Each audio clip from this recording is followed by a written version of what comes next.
Welcome to the Ari Hoffman Show on Talk Radio 570 KVI, your home for the politically homeless, streaming live at KVI.com and the KVI app. If you want to be part of the most dangerous show on the airwaves, call or text the Warrior Injury Law Studio line at 206-421-5757. That's 206-421-5757. Coming up this hour, the Democrats willing to destroy the economy over ICE. We'll analyze, but before we get to any of that, time for your daily dose of adrenaline. You want me to stick this into my heart? Are you f***ing nuts? Earlier today, protesters began assembling outside the Minnesota Capitol, inside the Minnesota Capitol, and demanding Tim Walz do something. Okay, can we be real? What do you want him to do exactly? Tim Walz has done everything a good little leftist activist would want him to do. Challenged President Trump, resisted, but we found his line. He kept saying, I'm going to call up the National Guard, and they're going to go to war with ICE. But Tim Walz is no fool. I mean, well, yeah, he is. But what, you're really going to go to war with ICE? You're really going to go to war with the federal government? That's really what you want? I think what the activists are mad about is that Tim Walz and Jacob Frey, who's the mayor of Minneapolis, spoke to President Trump yesterday. How dare you? How dare you even speak to him?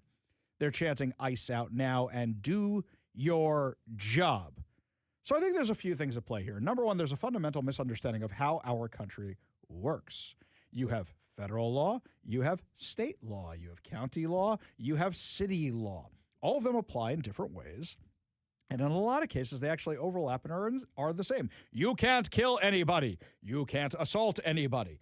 These are common sense things. When it comes to national security, when it comes to border control, when it comes to immigration, the federal government is in charge, not local jurisdictions. We really need to challenge all these sanctuary laws because they're not constitutional. Congress has laws. You want to be part of the United States, you have to do it. None of these Democrats seem to actually want to deal with the immigration issues.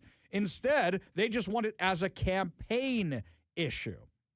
So you've got all these protesters. I don't think they understand how it works. I really don't.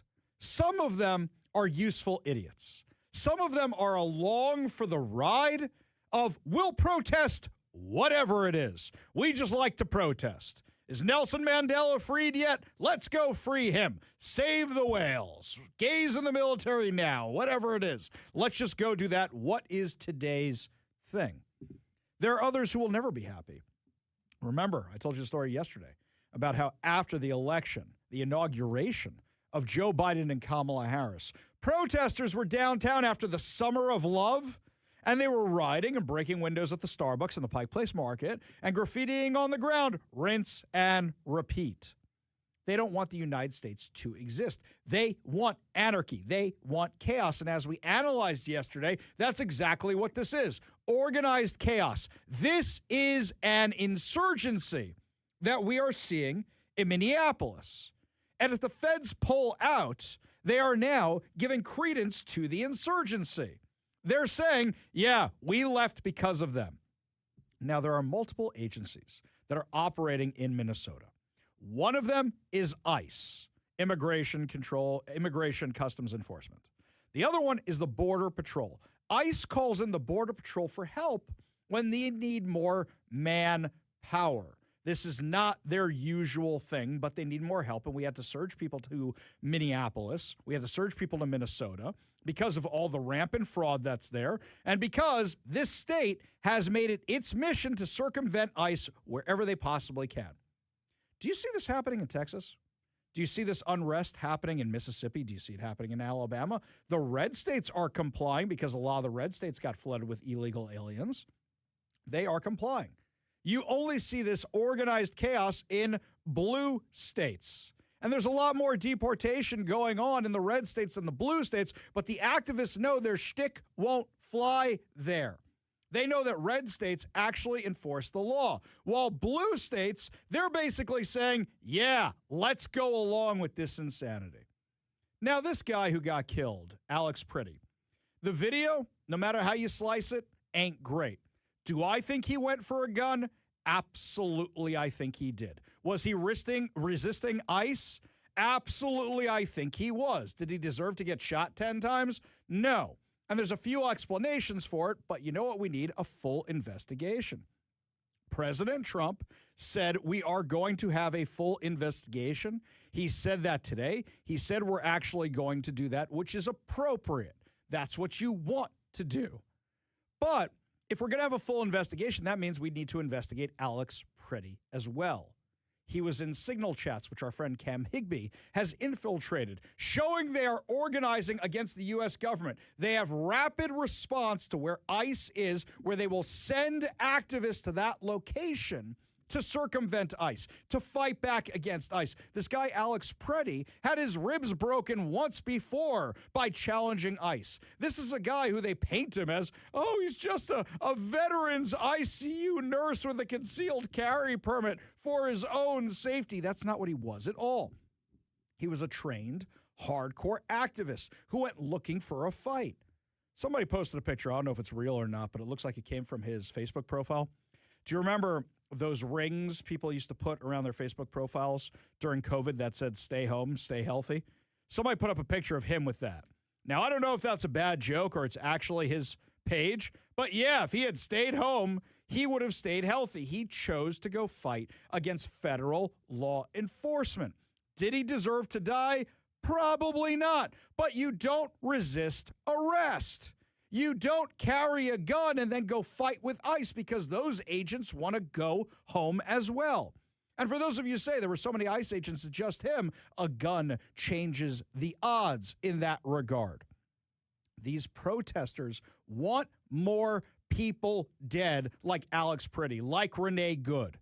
They want more people dead like that. That's exactly what they want. That's what they want. Now, Kash Patel says he's going to start looking into these signal chats where the activists are coordinating because that's what we see. This is a full-blown insurgency against the U.S. government. The more chaos they can sow, they think they can take down Trump. The No Kings protest didn't work. The regular average American says, my gas prices are coming down. They say the economy's improving. They say some things are getting less expensive. My wages are going up. There's more opportunity. So these guys said, okay, that didn't work. Let's try this instead. Let's go back to the 2020 model. Here's FBI Director Kash Patel. The ongoing investigation involving the shooting last week is being led by DHS, and of course, we're supporting our interagency partners there. The Signal Chat group is information we collect from the public because we repeatedly request the public provide us with information they have. And what we are going to do is what we have been doing across the country under President Trump's leadership to deliver this historic success from year to year. It's not a trust me situation. It's a look at the last year. It's a look at what we did when the FBI opened up their task force in the state of Virginia under President Trump and our great partners at DOJ and the Attorney General. We wiped out crime in the state, and we're going to do that in every single city. We've done it for the whole year. And on this type of specific investigation, what you do, generally speaking, is you send out subpoenas, you collect data, you put people in grand juries, and you find out who broke the law. And if anyone broke the law and incited violence, remember, that's the key here. We are not going after people and infringing on their freedom of speech to peacefully protest. We are definitely not going after people on their Second Amendment right to bear arms. Only if you incite violence and or threaten to do harm to law enforcement officials and break the law in any other way does it become an investigatory matter. So this Signal Chat is something that we, the FBI, are looking at and spearheading. He's exactly right. So you had Jacob Frey, the mayor of Minneapolis, and you had Tim Walz talking to President Trump yesterday. How'd those conversations go? The president was in Iowa today weighing in on it. But I had two very good talks. I had Jacob Frey and I had Governor Walz, and I mean, they were great calls. So let's see how they report it. But they were very nice calls, very respectful. So is there a possibility, President Trump, of some type of compromise? I read that some of the Guard will be leaving the state of Minnesota, some type of compromise to, I guess, make those guys feel like they're in charge, even though, God help us. Yeah, well, I think so. Yeah, I mean, I think so. What we need is their criminals. You know, they have criminals, and all I said, just give us your criminals. And if you give us the criminals, it all goes away. They're there to pick up murders. I don't know if you saw, but it was a couple of days ago announced that crime is the lowest in the history of our country, the recorded history of our country. Wow. That's a big statement. That's because of us. That's because we go into cities and towns. Usually we're embraced. Sometimes we're not. Chicago is like pulling teeth with Pritzker and with the mayor of Chicago, low IQ person. And usually we're embraced, but sometimes we're not. And when we're not, it just makes it harder.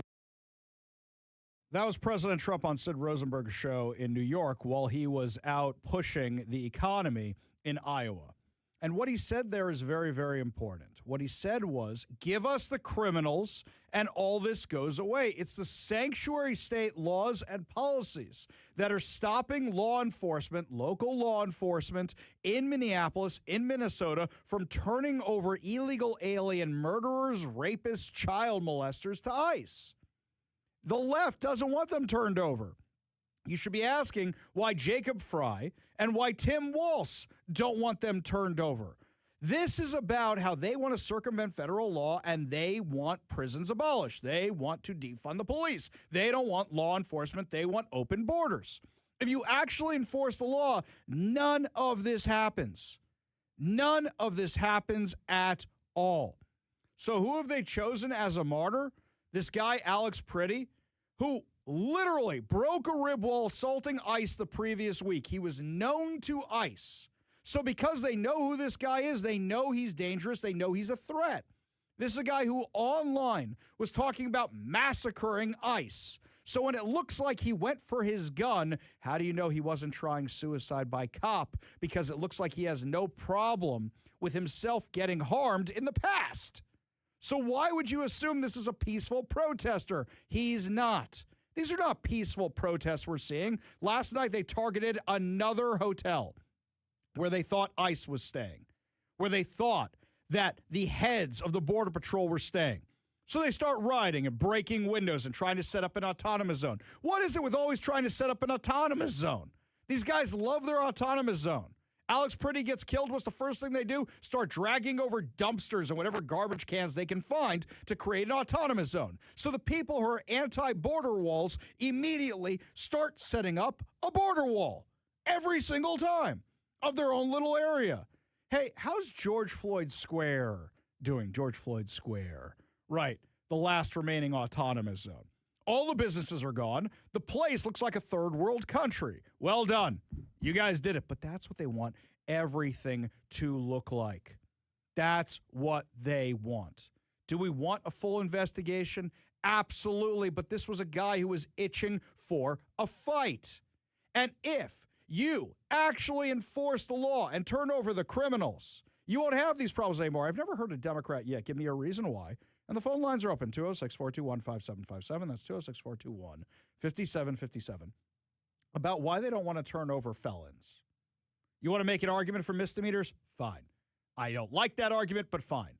What is the argument for not turning over felons who are here illegally in this country, because then you have to admit they're here illegally in this country and they shouldn't be here? If the left really want to do something about this, you know what they could do? They could go change the law. Well, Bob Ferguson, he's been out of the spotlight for a few minutes, right? And he wants some national attention. His polling numbers are absolute garbage. This summer, we saw how bad they are. He's very unpopular. Washington's in a budget crisis. He wants to blame Donald Trump. So him and Nick Brown have this press conference yesterday where Trump to Trump to Trump to Trump to Trump, Trump, Trump, Trump, Trump, Trump, Trump, Trump. That was their press conference. Where basically they even admitted during the press conference they had no power whatsoever to do anything. Nothing at all. But they're going to write a strongly worded letter to the manager of ICE. Great. But they also said something else. And this is the part you should be concerned about. Give a listen. Do you have any concern that grassroots groups that are organizing to, report ICE activity and kind of monitor it, might be ill-equipped for the task? We've seen some misinformation that had some schools in Seattle and Bellingham shelter in place that turned out to be somewhat unsubstantiated. Do you have any concern that those grassroots groups, do you have advice to people who are looking to report ICE activity? Stop right there. That is a KUOW, an NPR reporter, saying, people really want to report ICE activity, but they're doing a really bad job, and there's been a lot of false reports, and that thing at the schools didn't really happen. Oh, who was right?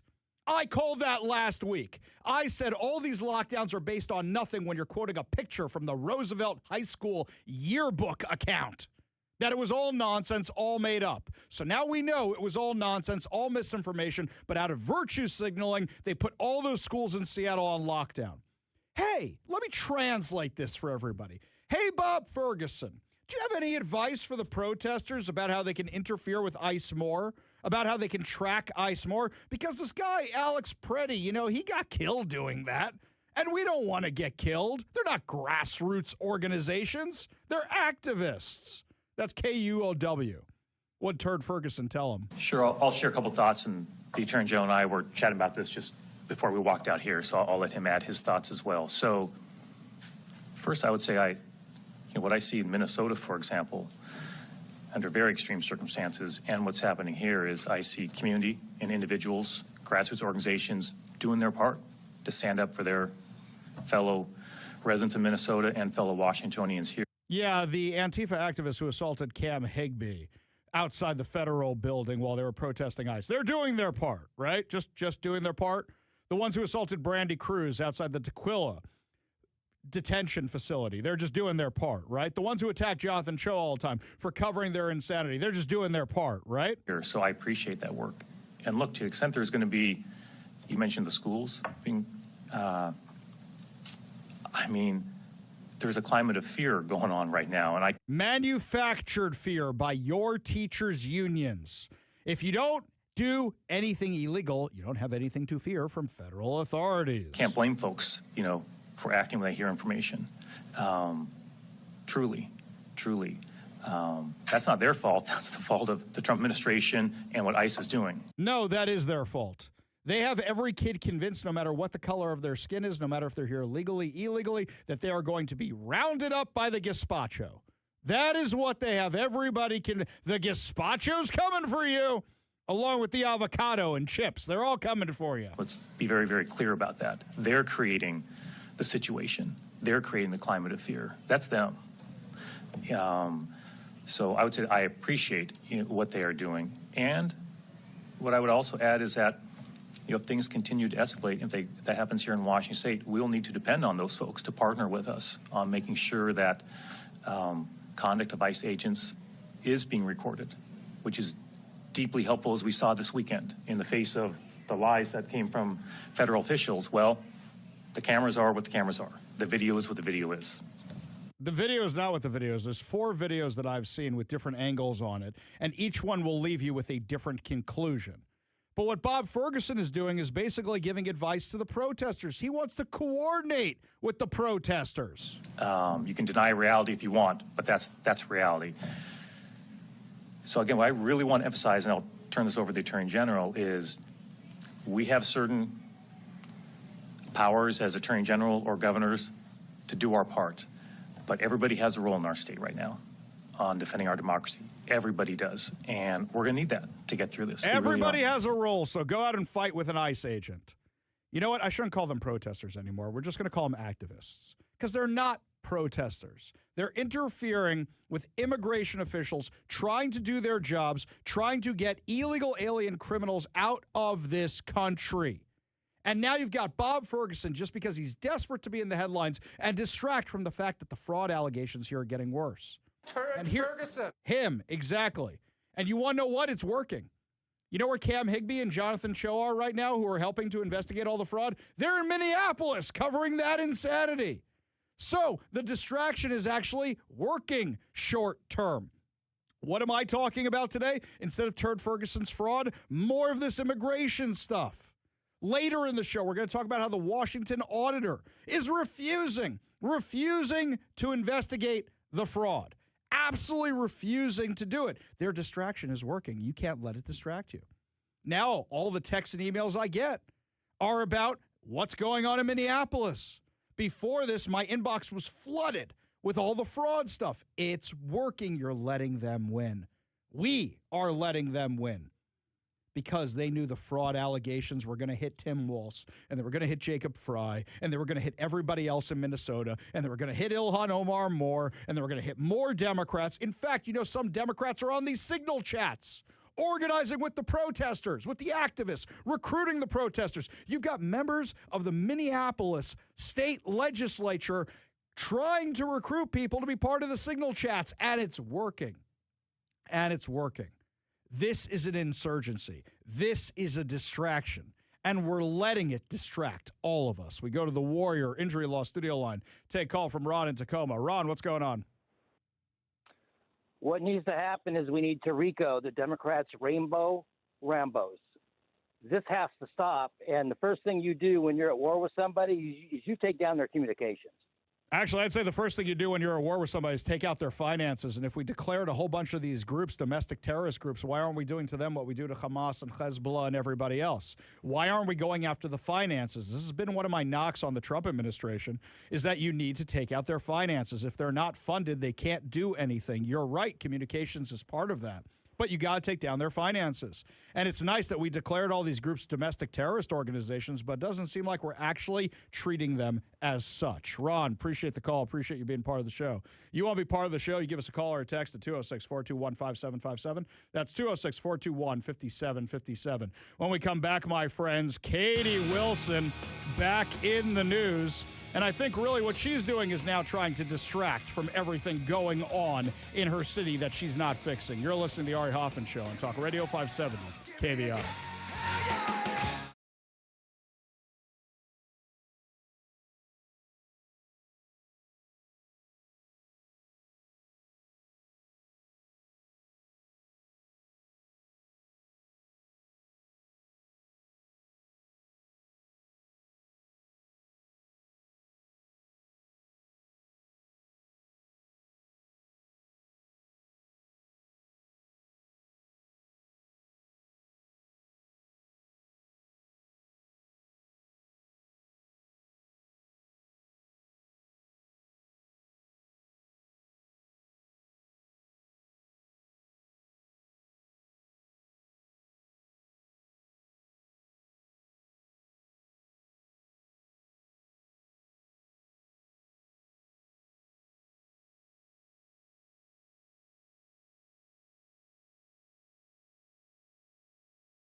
For the second consecutive night, we had the insurrectionists out in the street protesting in Seattle against ICE. All they did was ruin a few people's commutes. Luckily, I didn't see any evidence of vandalism as we usually do with the Seattle Activist Brigade.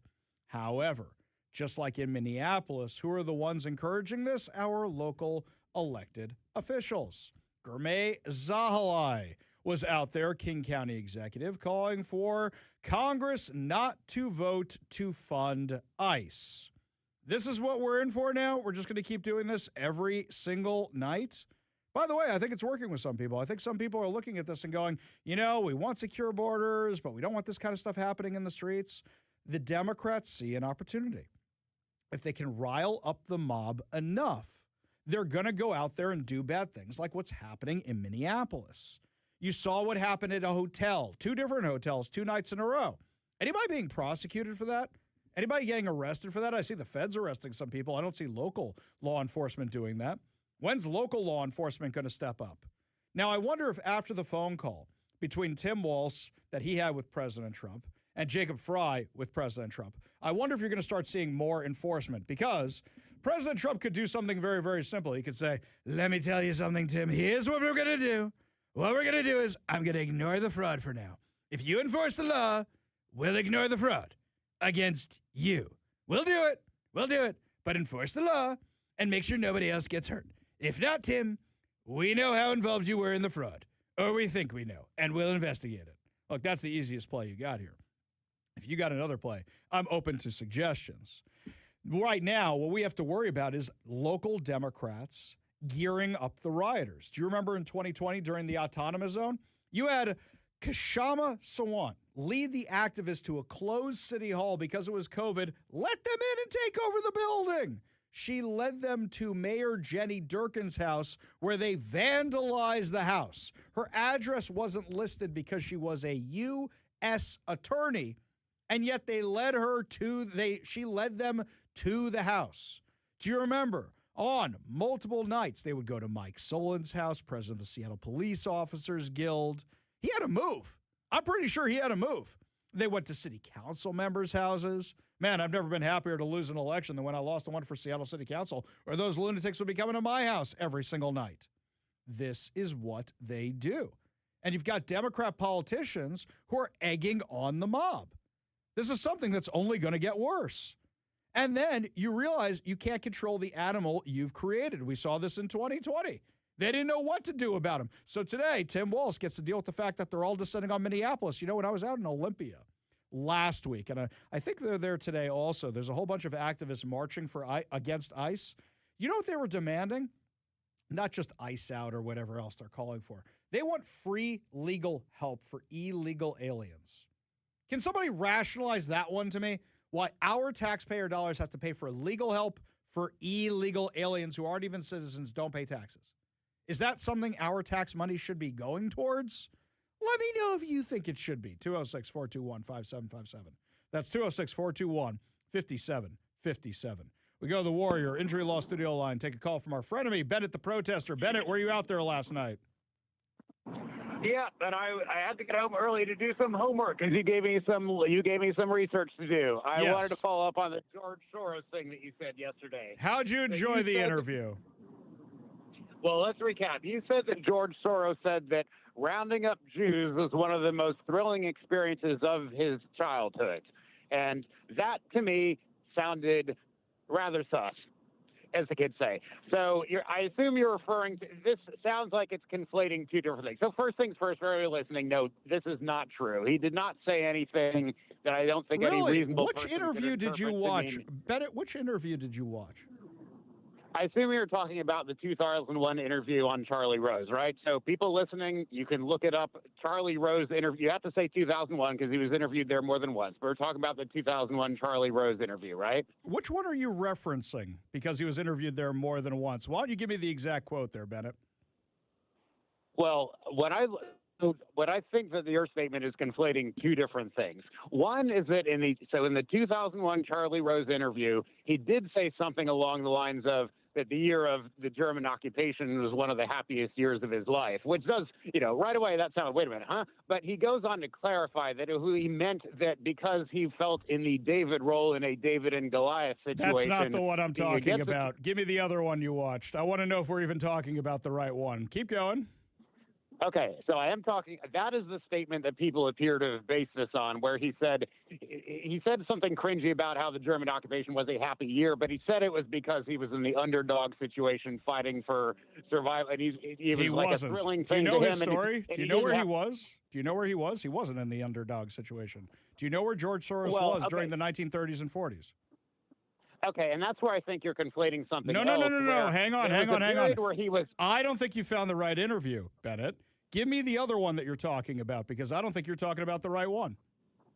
Okay, he also said that so there was a period where he was like, his real father placed him with a fake Hungarian godfather, essentially for his protection. What was the Hungarian godfather's job? The Hungarian godfather, he said that he accompanied him on some things that involved confiscating property from Jews. Okay. Hang on. So, now what did that interview say? Well, okay, I'm glad you asked, because he said that what he felt about that is that he didn't feel guilty because he was still 14 years old and his fake Hungarian godfather was dragging him along for this stuff, and he wasn't the one doing it. But he never Bennett, at any time said anything remotely approaching that he thought it was I will find the correct interview, and if I am wrong, I will say I am wrong. But neither one of those sound like the one I've seen, because he spoke about this a lot. And what's interesting is actually over on X, the community notes all the time are always referencing multiple other interviews he did on the subject. Tonight, please God, hopefully I'll have a time to actually go find this one for you. And if I am wrong and I paraphrased incorrectly, I will admit you were right. Bennett, appreciate the call. Appreciate you being part of the show. You want to be part of the show, give us a call or text at 206-421-5757. That's 206-421-5757. When we come back, my friends, are the Democrats willing to destroy the economy over ICE? Seems like they are, thinking it's going to help them out with the next election. We'll tell you what's going on when we come back. You're listening to the Ari Hoffman Show on Talk Radio 570 KVI.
So is there going to be an investigation into Alex Pretty's death? I think there deserves to be one, and that way the ICE agents can be exonerated or not.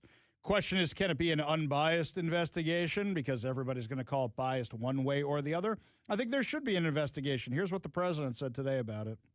Do you believe that Alex Pretty's death was justified? Well, you know, we're doing a big investigation. I want to see the investigation. I'm going to be watching over it. I want a very honorable and honest investigation. I have to see it myself. Okay, so the president just said he wants an investigation into what happened. Now there should be an investigation. Also, he's sending Tom Homan to Minnesota.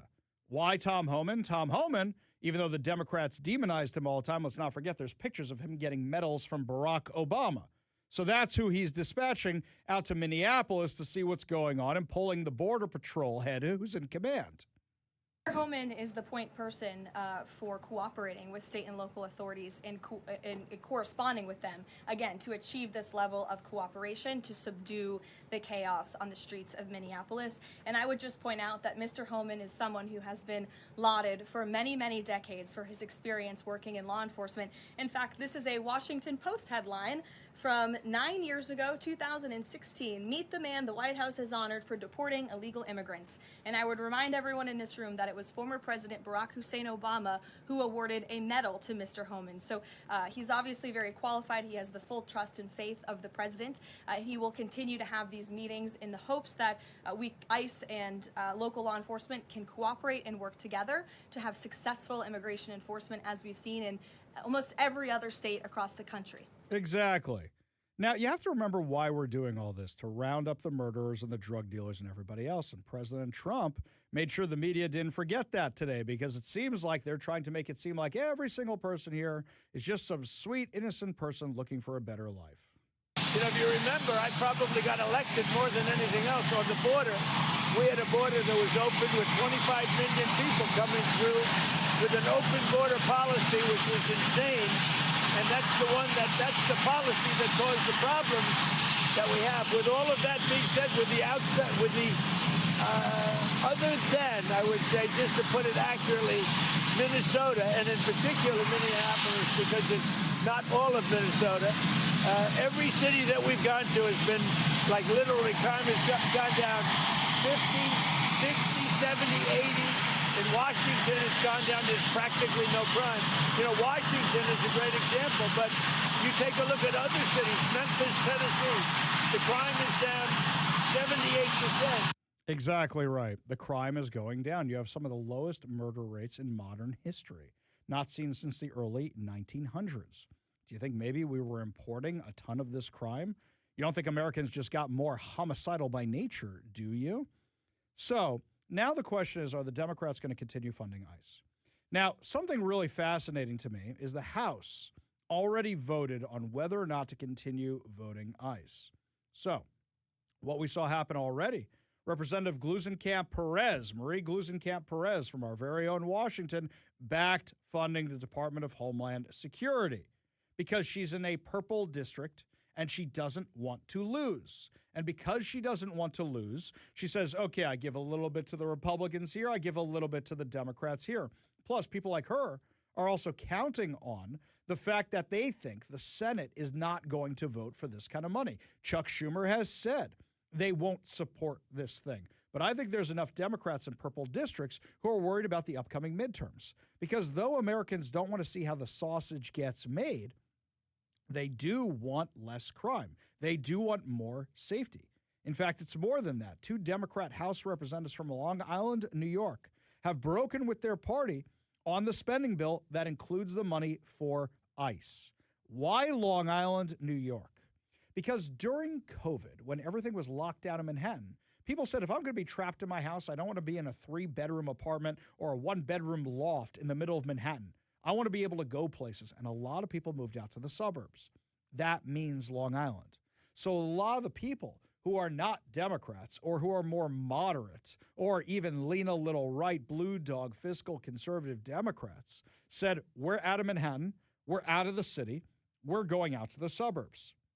And now you've actually seen Long Island, which was traditionally very, very blue, start getting purple and even more red. So now the question comes down to, is Congress actually going to go forward with shutting down the economy over the ICE funding? Here's Stephen Moore on Fox News talking about how good the economy is doing right now. If you have another shutdown, you throw off that progress. Look at the facts of the economy. It is a booming economy. The latest report is almost 5.5% growth in the fourth quarter, which is an incredible number. We haven't seen that in recent memory. We've got gas prices down. Inflation is headed down to the 2% target. Median family income last year was up $2,500. Those are people in the exact middle, adjusted for inflation. I mean, I could go on and on with the positive elements of this. If the Democrats do shut down the economy, then what happens is, if they shut down the government, what happens is you're not going to see as rapid growth going into the midterms. If they shut down the government, look, the funding is going to go through eventually. So all they're going to be doing is hurting the U.S. economy, which means hurting you. And then they'll be doing it just to win an election.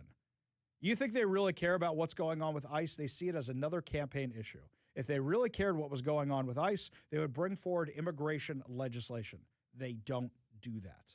When we come back, my friends, there's a woman who refused to report a crime on her. Why? Because she wanted to show how anti-police and how prison abolitionist she could possibly be.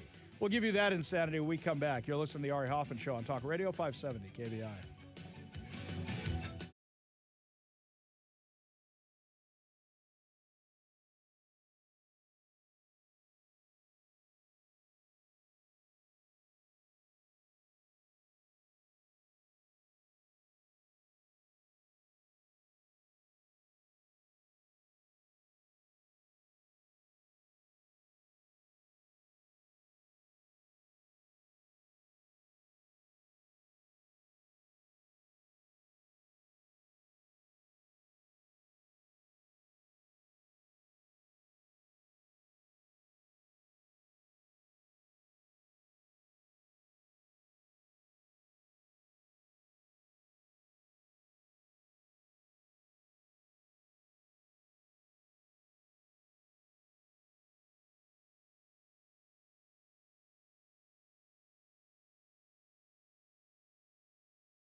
Just before we tell you one of the most insane woke stories I've ever seen before in my life, I want to remind everybody that coming up next hour is your next chance to win tickets to see Lionel Richie and Earth, Wind, and Fire in concert here at Climate Pledge Arena on August 3rd. That's right. You can win the tickets before they go on sale to the general public. So coming up next hour, we will be giving them away. All you're going to have to do is enter the keyword we give you when we tell it to you, and not before then. We will give it to you sometime in the next hour. So you got to make sure you're listening, so that way you know to enter the keyword to win tickets to see Lionel Richie and Earth, Wind, and Fire on August 3rd at Climate Pledge Arena.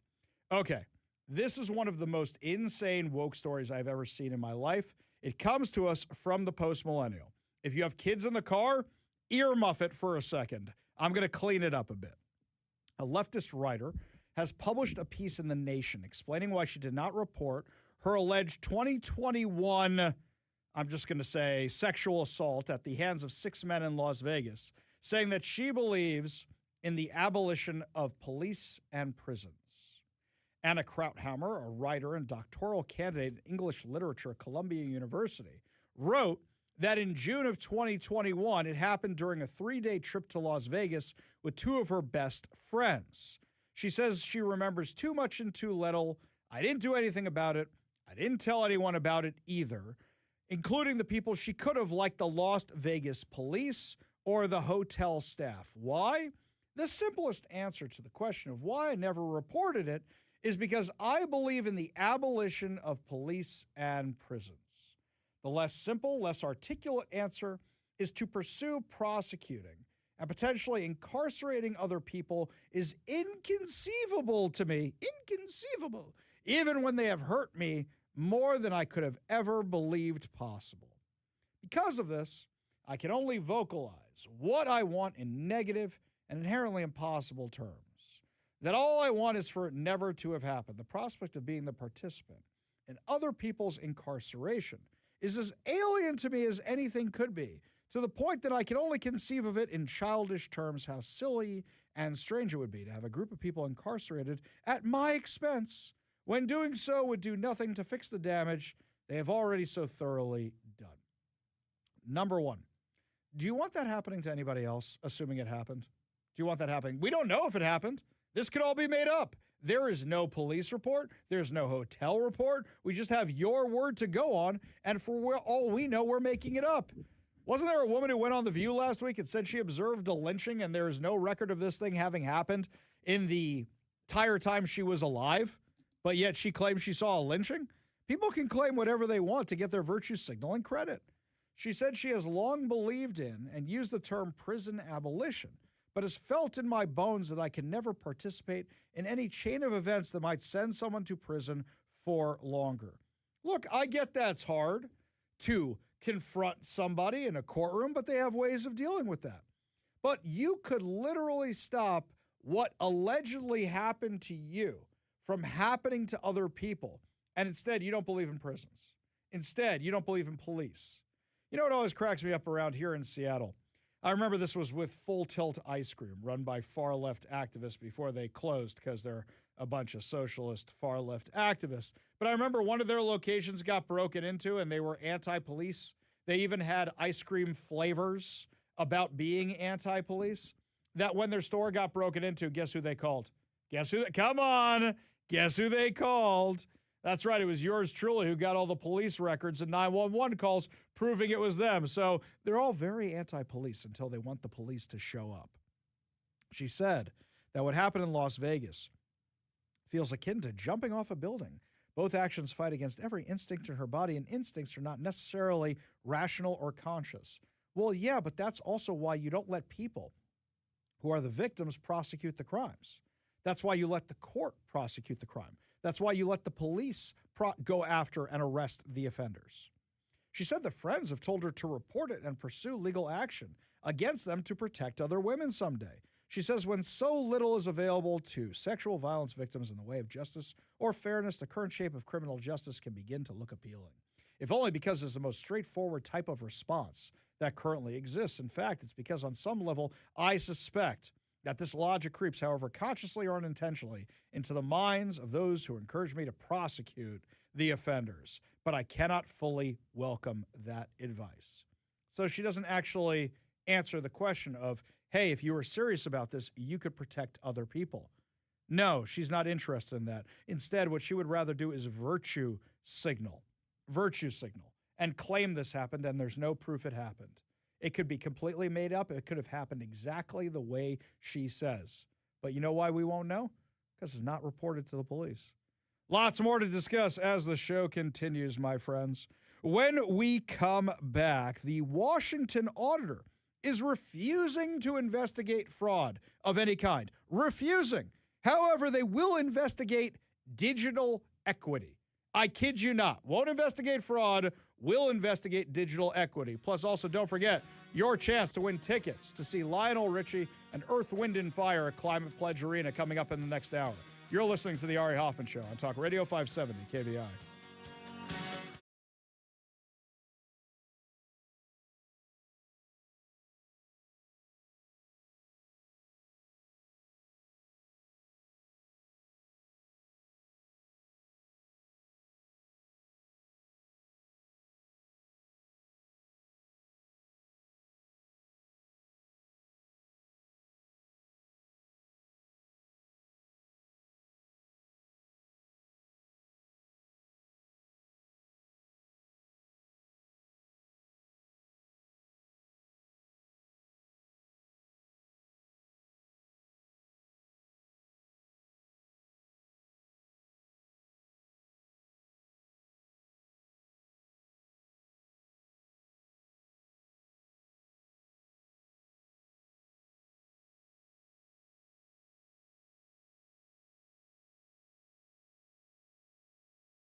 Welcome to the Ari Hoffman Show on Talk Radio 570 KVI, your home for the politically homeless, streaming live at KVI.com and the KVI app. If you want to be part of the most dangerous show on the airwaves, call or text the Warrior Injury Law Studio line at 206-421-5757. That's 206-421-5757. Coming up this hour, your chance to win tickets to see Lionel Richie and Earth, Wind, and Fire in concert at Climate Pledge Arena on August 3rd. But before we get to any of that, according to Cairo 7, Seattle is the most expensive city to have a Super Bowl party in. That's right, the most expensive one. In a recent analysis, the Action Network found Seattle hosts spend an average of $39.15 per guest, $39.15 per guest.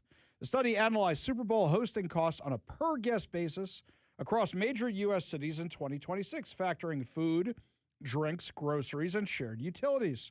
For a 10-person Super Bowl party, the average cost is $392, roughly $13 more per person, at about $130 more overall than Green Bay, the cheapest city in the ranking. The study said Seattle ranks as the most expensive city for hosting a Super Bowl party. Food costs average $9.91 per guest, the highest in the study, while other grocery expenses exceeded $20. Pushing overall hosting costs well above the national city average. Food costs are the biggest driver in Seattle, averaging $9.91 per guest, the highest food cost of any city in the study. Trailing Seattle are 6 California cities: Sacramento, San Francisco, Los Angeles, San Jose, Long Beach, and San Diego. Number 8 was New York, followed by Miami and Washington, D.C. Why do you suppose that Seattle and California are some of the highest cities when it comes to expenses for the Super Bowl? Because we're buying healthy stuff from Whole Foods and PCC. It's going to be gluten-free this and that. You beat me to the joke. I was going to say because veggie burgers ain't cheap. we need to work this out, I guess, before. It's funny you said that, though. But that's literally what I was going to say, because veggie burgers, soy ain't cheap. It just isn't. Yeah.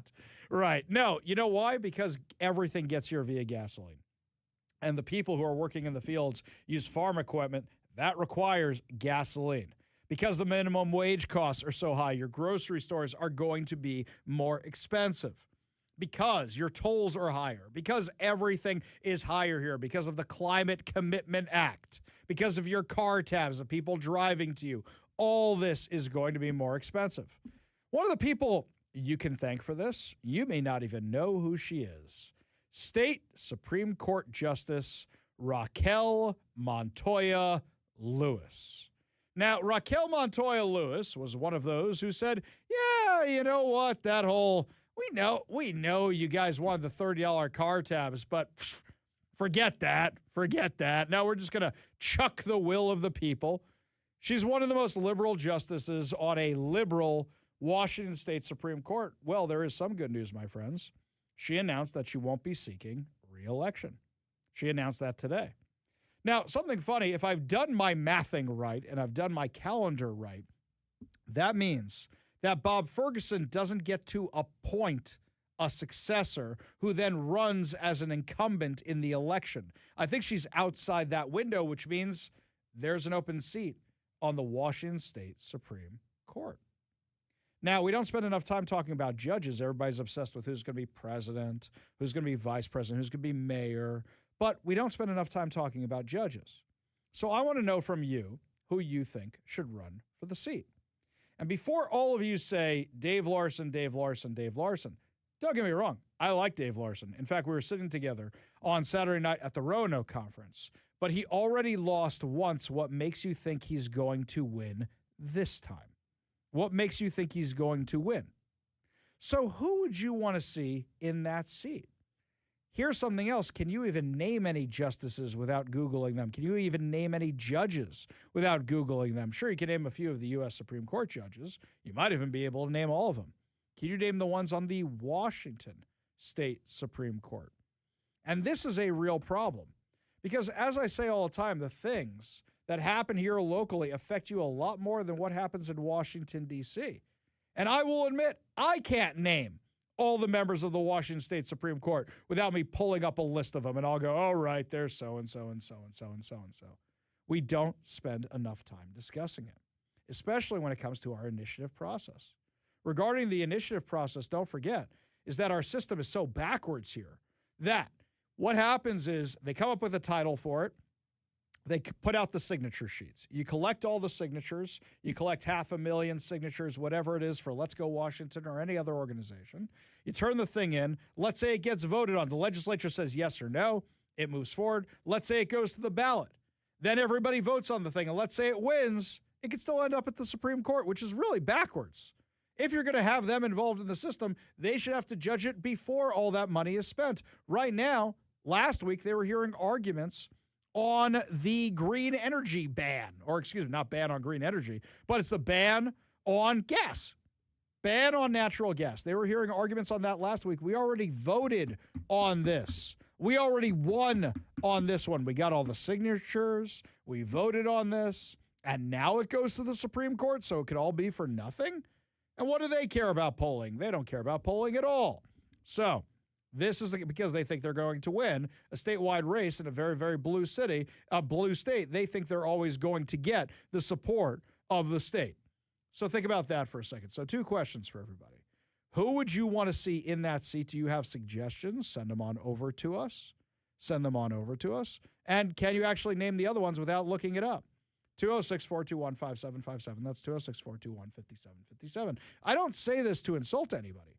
I say this so that we understand what we're up against. The first thing is educating everybody about what we're doing here. You got to do that first. People just don't understand how much this can affect them.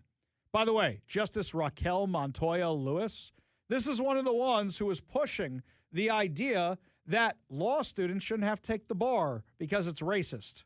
Yes, it's so racist and blocks marginalized groups from practicing law.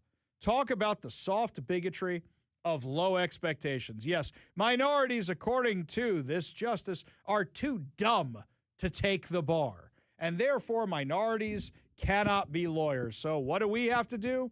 We have to make sure they don't take the bar. Soon it'll be they don't have to go to law school either. This is how you get the idiocracy courtroom scene and the House of Representin'. That's how you get this, by saying there are no standards whatsoever. It's crazy. And speaking of new standards, it doesn't seem like it even matters if we have a court, because apparently we don't have anybody willing to investigate allegations, including allegations of fraud.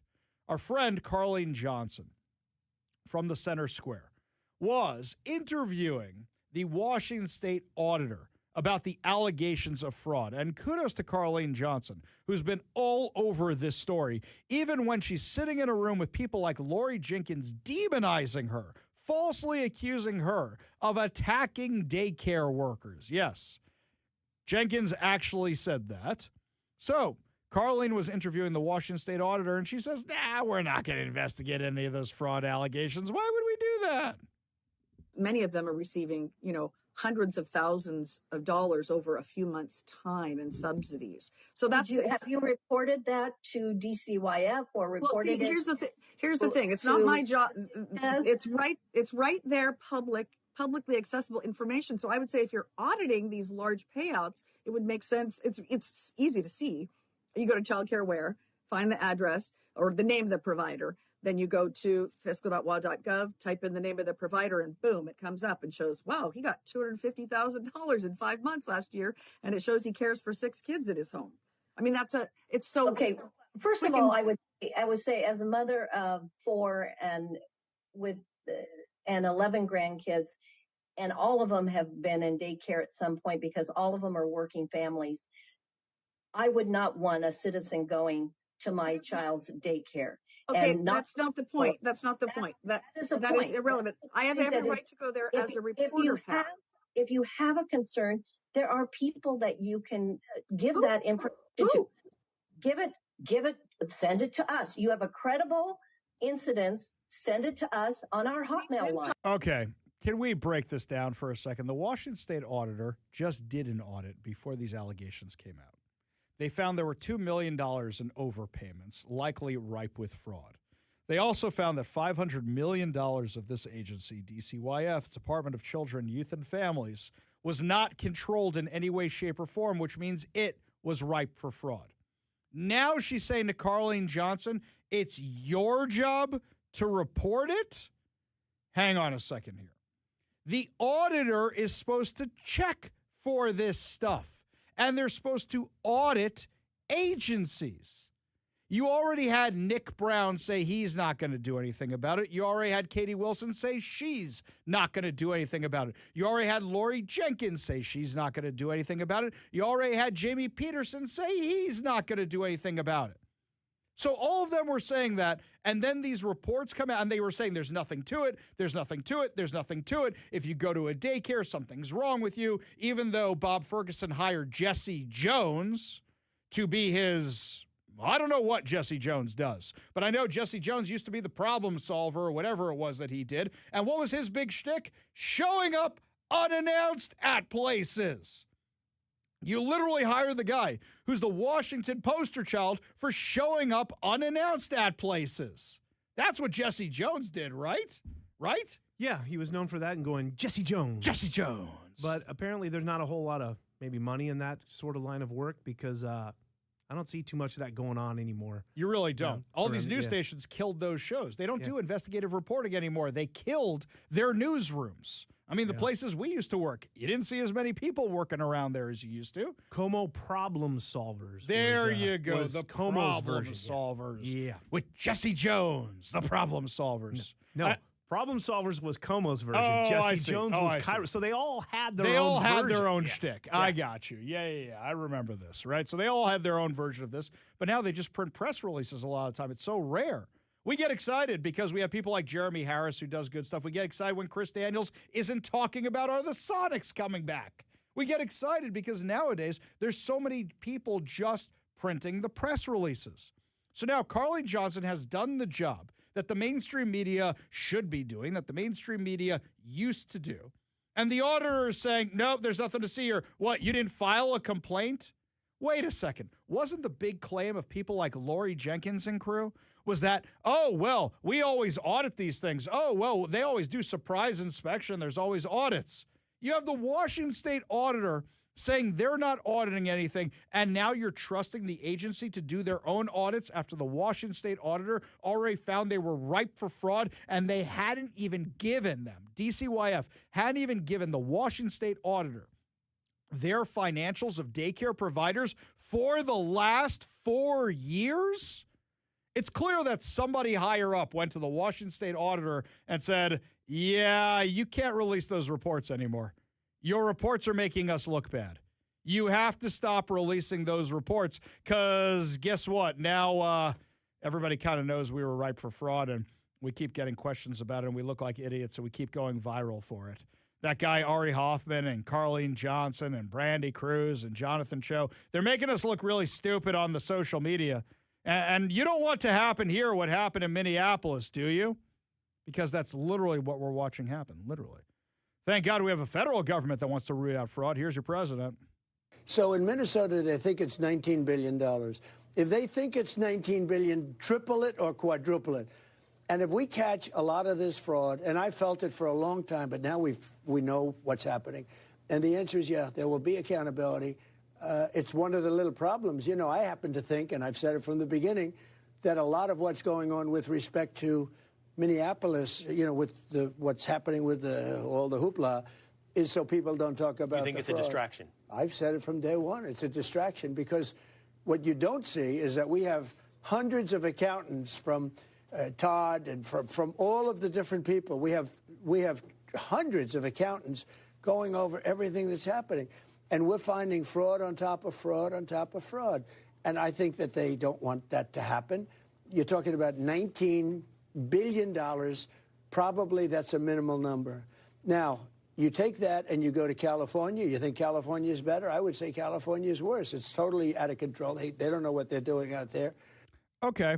So now, if the Washington State auditor isn't investigating the daycare fraud allegations or anything else, what do you think they are investigating? And I could not believe this headline came out today, which means somebody just wrote a press release and Como News printed it. And you know how I know somebody sent out a press release and Como News printed it? Nobody put their name on this article. It just says Como News staff. For all we know, that could be AI. State audit finds Washington lacks unified digital equity strategy to support families. So you won't investigate allegations of fraud, but you will investigate digital equity. What the hell is digital equity? I don't even know what that means. What, somebody's got better Wi-Fi than I do because of where they live? Guess what? That's life. Deal with it. The audit conducted by Pat McCarthy's office, the woman you heard before, examined the state's efforts to ensure all residents have affordable access to the internet, devices, and the skills needed to participate fully in modern civic and economic life. I'm not saying that's not important, but right now, you know what the average person can do? What's cheaper? Lumen or CenturyLink or Comcast? Which one is cheaper? Hey, wait, for my cell phone, do I want AT&T or T-Mobile or Verizon? Why is it the government's fault? Why is it the government's problem to figure this out? This is what it is. So, digital equity. Does anybody not have an unlimited data plan on their phone these days? Anybody?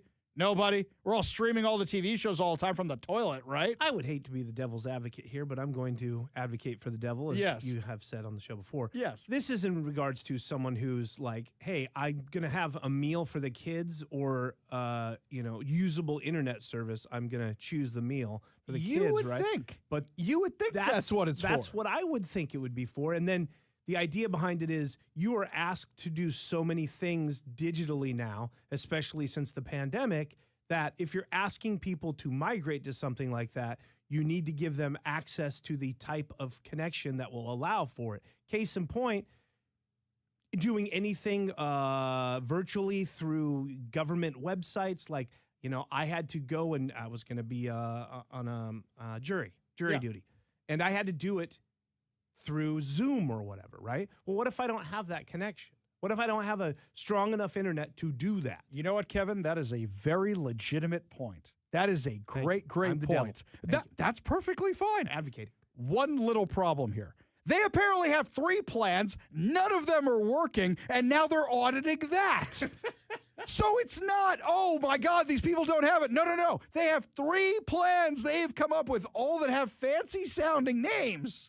None of them are actually accomplishing anything. All of them are costing millions, if not billions of dollars, and they're auditing that. What do we call that again? What do we call that when things aren't working out so well and there's a lot of money going to places it shouldn't be going? Allegations of? I don't know.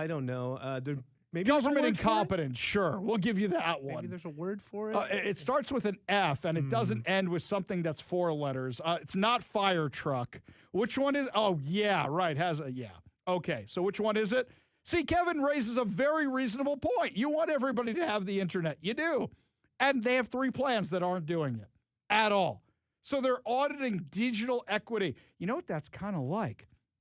How you had in Minneapolis all these poor kids that needed meals, and yet the poor kids weren't getting meals because all this money was going to this organization called Feeding Our... Oh, wait a minute.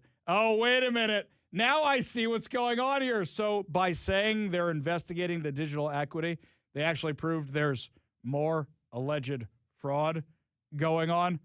Well done, everybody. Just absolutely well done. So before you guys come to me and you ask for more of my taxes, maybe you can make sure that just one of the 3 plans you guys created to solve digital equity is actually working. Because I'm not saying the poor people don't need the internet. I'm saying is that you guys have spent millions of dollars and still haven't been able to do it. For the amount of money you spent, you could have bought everybody an unlimited data plan. I know you buy them for the homeless, right? Buy them for all of them. Lots more to discuss as the show continues, my friends. When we come back, looks like another one of the initiatives has been officially approved by the Secretary of State. But it looks like one of our local outlets did a really bad, insincere job of reporting it. We'll tell you what they said when we come back. You're listening to The Ari Hoffman Show.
The two new Let's Go Washington initiatives have both officially qualified for the legislature to take them up, have both officially qualified for it, which is huge news, with an overwhelming number of signatures. Now, there's always some signatures that get rejected because, for example, take me.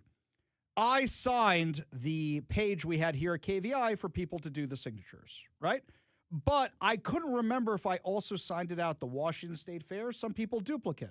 Was it something that I did, just because I was trying to be nefarious? No, I made a mistake. It happens. That's a signature. It's going to happen, which is why you always have to collect more signatures for something like that. Sometimes they're illegible. You can't read them.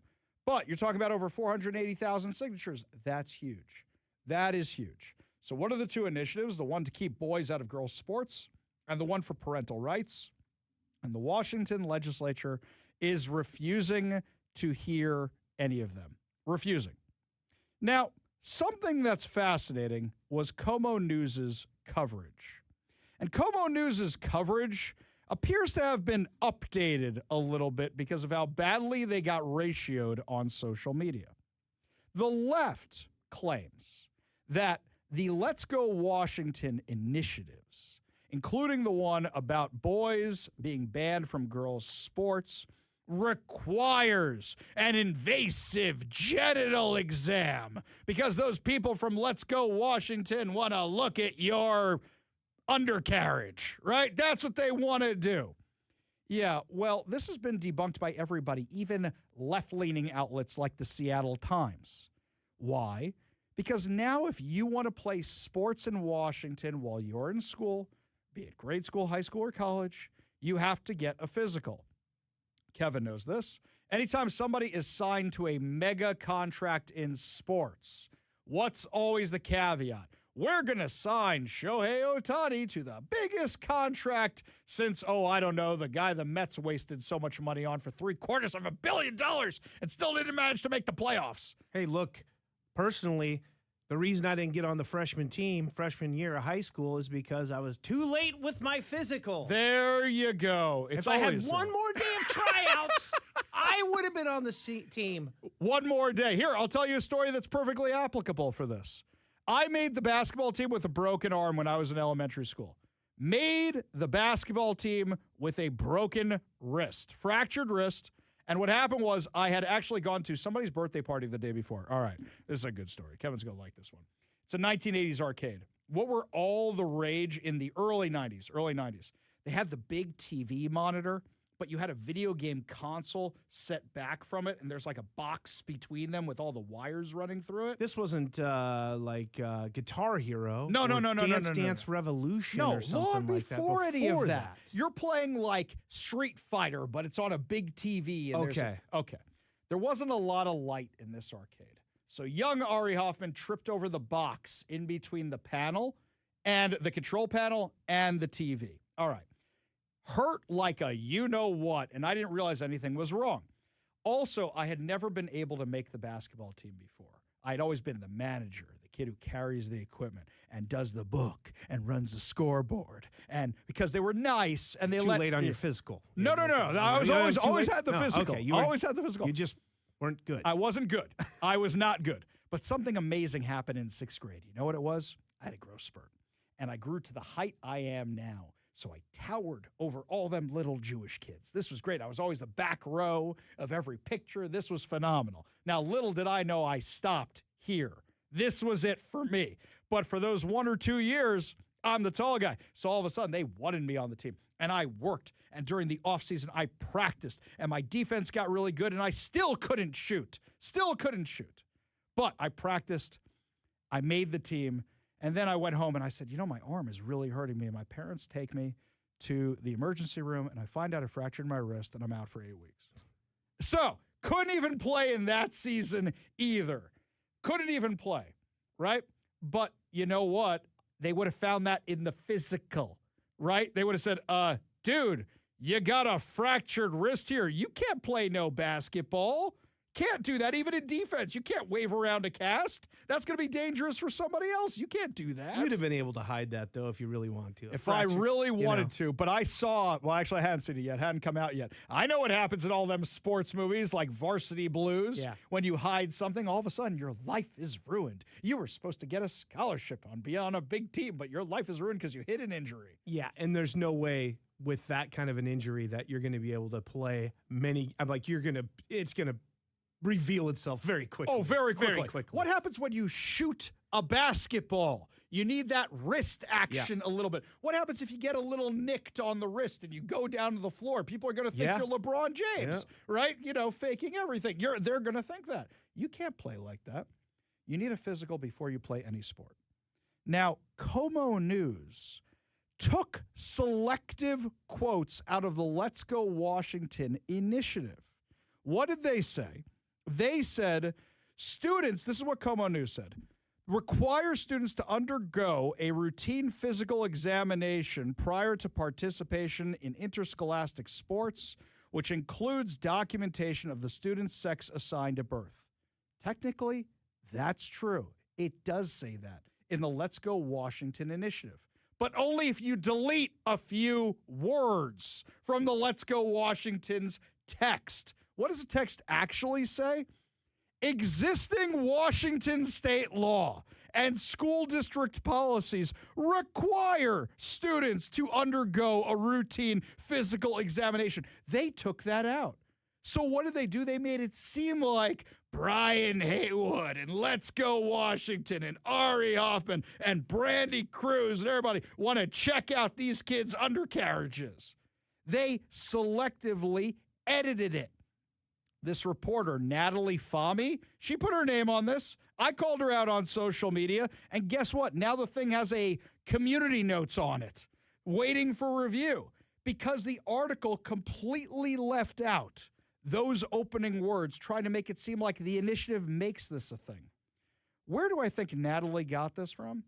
I think Natalie got this from a press release from the left, because all the anti-initiative groups are saying it's going to require a physical examination, and it's been debunked by all these news outlets. So I'm pretty disappointed at our friends over at Como News, who I think do the best job in town of all our TV outlets for running this with an obvious thing that was so easy to fact check. How did I fact check it? One Google search. Let's Go Washington's website. Went to the Let's Go Washington website. Guess what's right there? Both initiatives. Click on it. Read the text. It's right there. So something that's already state law, they're trying to make it sound like Steve Gordon and Let's Go Washington and Brian Haywood and everybody is just trying to check out these kids' undercarriages. Guys, do better. Do a lot better, because my comment on this post has more likes than the post does, has more retweets, has more shares, because they didn't do journalism and they likely printed some press release. And by the way, when you get a press release, you have to fact check it, especially if you're getting it from somebody who's opposing an initiative. It would have taken you 2 seconds to read it. Just 2 seconds. Very disappointing, Como News. When we come back, my friends, lots more to discuss as the show continues, including something good that's happening in Olympia. Something I am 100% in support of and looks like it has bipartisan support. We'll tell you what it is when we come back. You're listening to The Ari Hoffman Show on Talk Radio 570 KVI.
I asked you guys to give us suggestions about who should run for that vacant Supreme Court position here in Washington, and you guys had some good suggestions. Ted Cruz. Yeah, I don't think he's eligible to. We have a term for people who don't live here who run for office. I think we've had enough of that with Clyde Shavers. Didn't he make up where he was living at one point? I think that was one of his problems. Or was that some other Democrat? I can't keep their lies straight. Right, Clyde Shavers was a stolen valor one. Right. Okay. So some of the rest of you said Rob McKenna. I love how Rob McKenna always comes up as a suggestion for these things. There's some other great suggestions in here, and you know what I'll tell you guys? Because a lot of people don't know the names of the people you're talking about, I had to Google some of the people you're talking about. If you're friends with them, if you play tennis with them, which one of you said you do, ask them to run for office. And if not, ask them why. And if they say, really not me, ask them for a recommendation on who. This can't be one of these races where everybody throws their hat in the ring and all of us look at the candidates and go, really? Well, I guess they have an R next to their name, so I'll vote for them because they're better than the crazy Democrat psycho-socialist that the other side picked. But them, really? That's who you picked? That's what we're going to go with? Jeff and Kent said, what happened to the voter ID initiative? You know, great question. I asked that question myself. You had Scott Pressler come to town, and then I never saw any follow-up. I didn't see it. I really think that a lot of people just dropped the ball on the voter ID initiative. It wasn't run by Let's Go Washington. It was run by the Washington GOP. So if you want to know what happened to the voter ID initiative, reach out to them. Eben in Bonnie Lake says, I think Hulk Hogan would be a great Supreme Court justice here in Washington. Only our voters are dead as far as I can tell. So I don't think that our elected officials are dead. Oh, wait. We had Joe Biden. We had Joe Biden for 4 years. What am I talking about? What am I talking about? What the heck? Here? Throw in Andre the Giant and Randy Macho Man Savage, there you right? Let's fill the whole Supreme Court, Kevin. I'm feeling a meme coming on. I'm feeling an AI meme coming on. Bunch of pro wrestler zombies. Dead pro wrestlers for the Washington State Supreme Court because they can't make it any worse, right? Oh, yeah. Right? That's what we'll do here. That'll be great. Kevin will finally like one of my memes. I think Jake the Snake Roberts is still alive, though. So maybe we'll be a little sensitive and not put him on there, or put him on there because he has to speak for the dead ones. We'll have a seance. No, I'm just saying he's the one that is available. Oh, I see. I see what you're saying. Get the ones who are available. How about The Rock or Ravishing Rick Rude? That's I'll take. Oh, wait a second. Hang on. I know if we're discussing wrestlers, I know who we should really be getting. Right? Don't you know this one, Kevin? And his name is John Cena. That's who we should get to be a Washington State Supreme Court justice, right? Right? Yeah, let's do that. I think he's doing a little too well doing his own thing there. Then he can afford to take a break for a while, right? A little public service. He's not from here. Oh, let's get Chris Pratt, Star-Lord. If we're talking about movie people, let's just get him to do it, right? From the sounds of the reviews and how much that new movie is projected to make, he might be looking for He might have some time on his hands. That's what you're saying. Okay, so, well, that's assuming we actually get anybody in the courtroom. Yes, I know that the Supreme Court justices don't deal with those kind of cases, but here's one for you from Como News. A string of break-ins has left dozens of businesses in North Seattle struggling with added costs to replace stolen items and repair property damage caused by thieves. Wait. You're telling me the program that Bruce Harrell put in place to give you $5,000 to fix your $20,000 broken window, and you only get it once? You're telling me that program isn't working? I am shocked. I am blown away. I am clutching my pearls. I am gasping out loud. You're telling me that didn't work? Someone tried to pry open a door of Julia's in Wallingford in the early morning hours of January 12th, but ultimately never made it inside. Victor Morales, who owns the restaurant, said, luckily, as he tried to get in, we do have a sensor. That sensor rang. I think it scared him away. I have a couple of neighbors right next door. They got hit big. He said the same group of thieves hit several surrounding businesses over the course of just a few hours. That includes Wally Pets, where the deadbolt and the front door were pried off. Owner Paul Brown said his alarm went off as well, and the thieves left without taking any of his merchandise. You guys are lucky, by the way.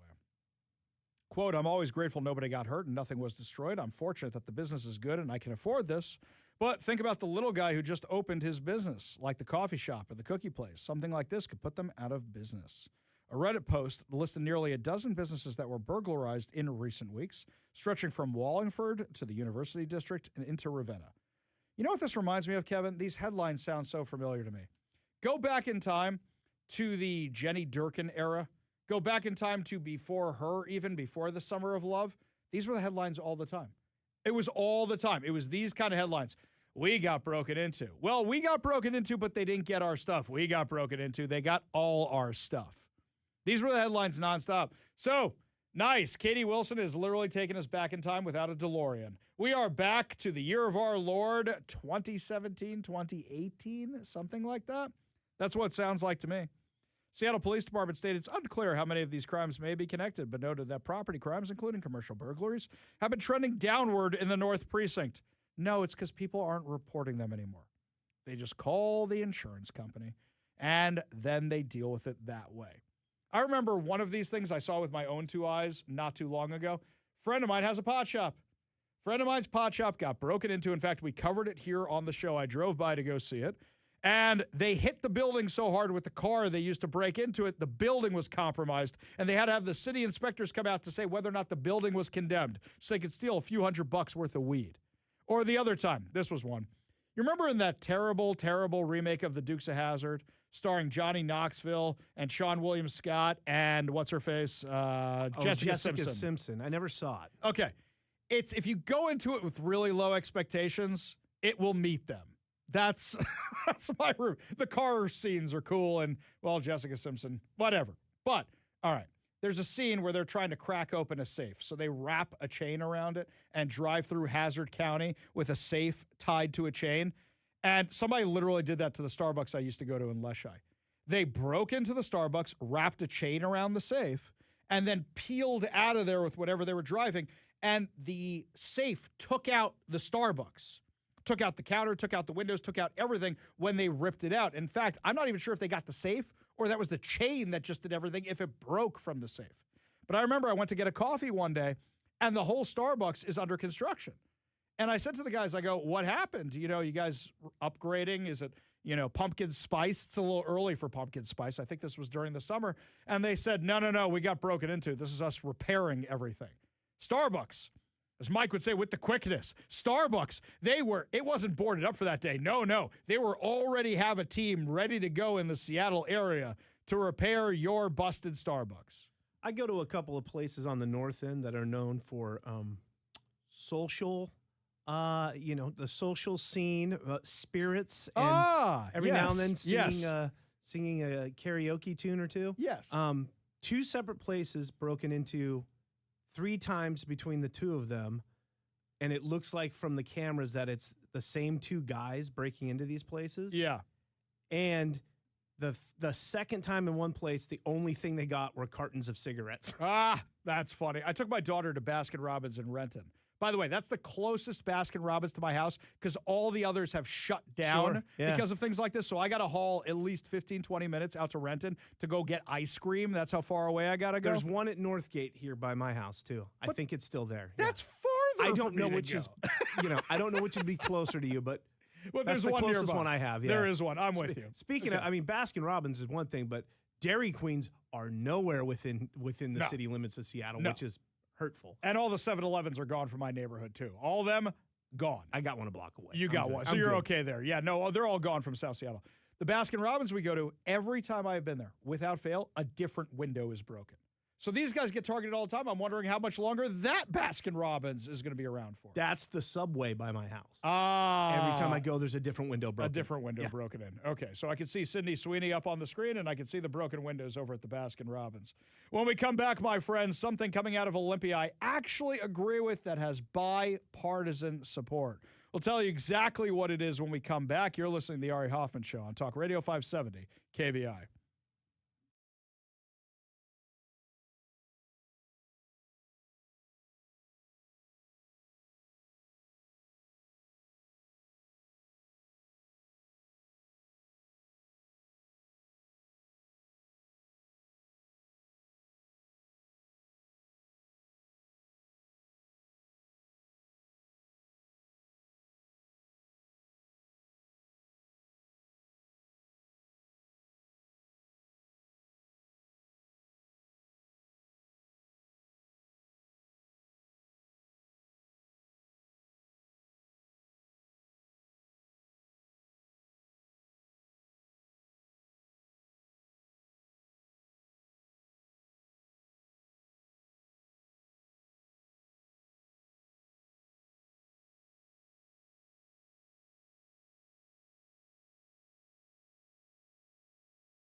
Well, my friends, you know what that music means. It is time to give away two tickets to see Lionel Richie and Earth, Wind, and Fire at Climate Pledge Arena on August 3rd. Now, for your chance to win these tickets, all you have to do is enter the word I give you and text it to the number I give you.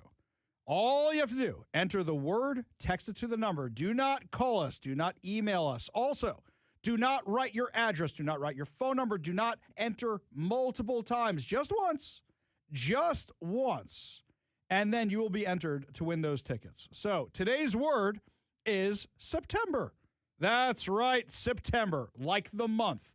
No funky spelling whatsoever. So you enter the word September. I'm sounding it out for you. September. Text that to 206-421-5757. That's 206-421-5757. And you will be entered for your chance to win tickets to see Lionel Richie and Earth, Wind, and Fire at Climate Pledge Arena on August 3rd. And you get those tickets before they go on sale at the end of the week.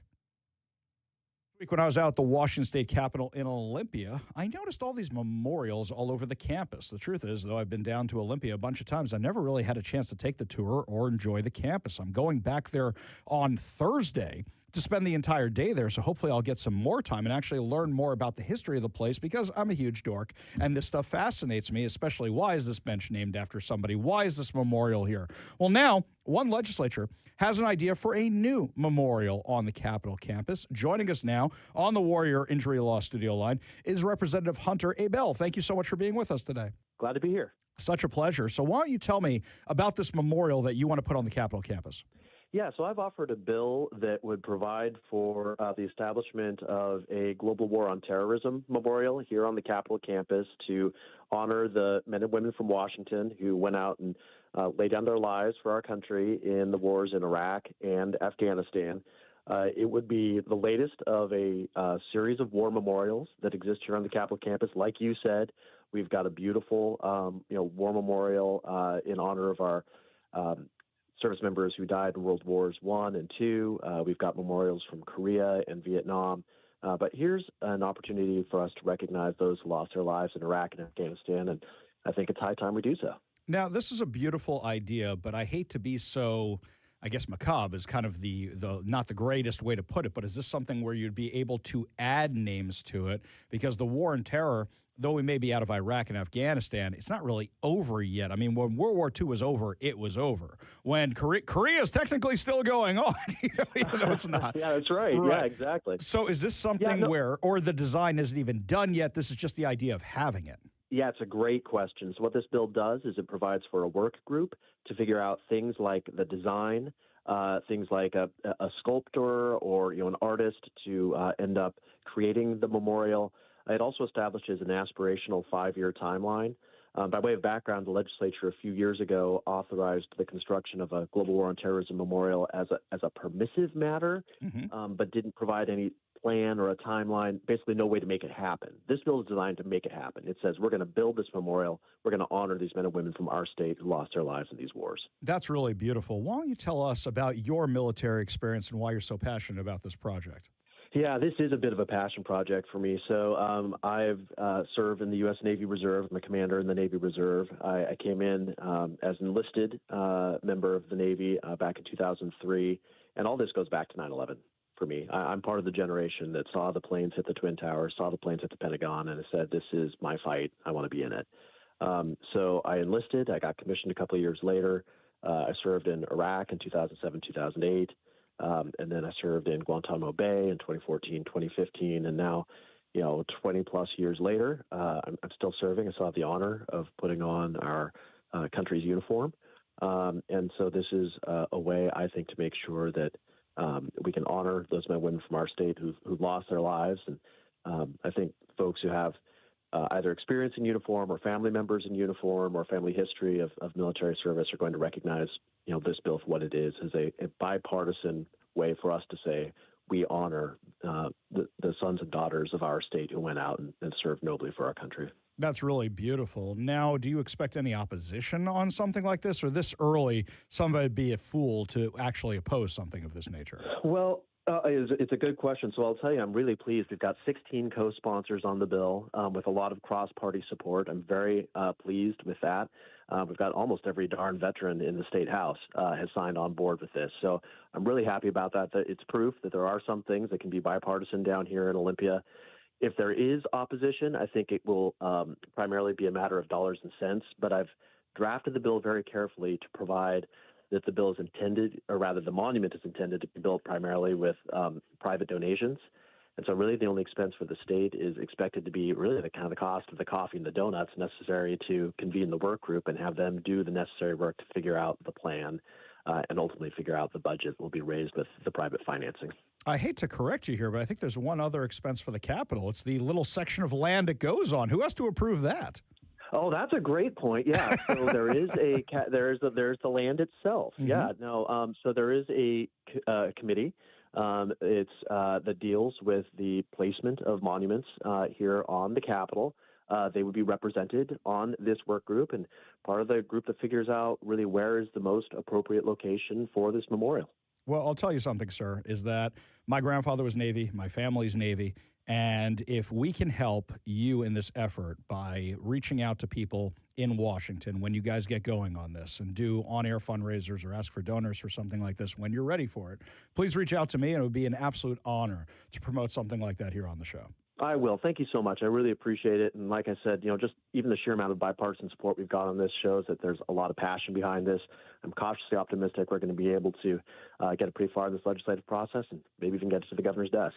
That's really, really wonderful. Some good news out of Olympia when so many other things are going on. Representative Hunter A. Bell. Yeah, a rare bit of good news.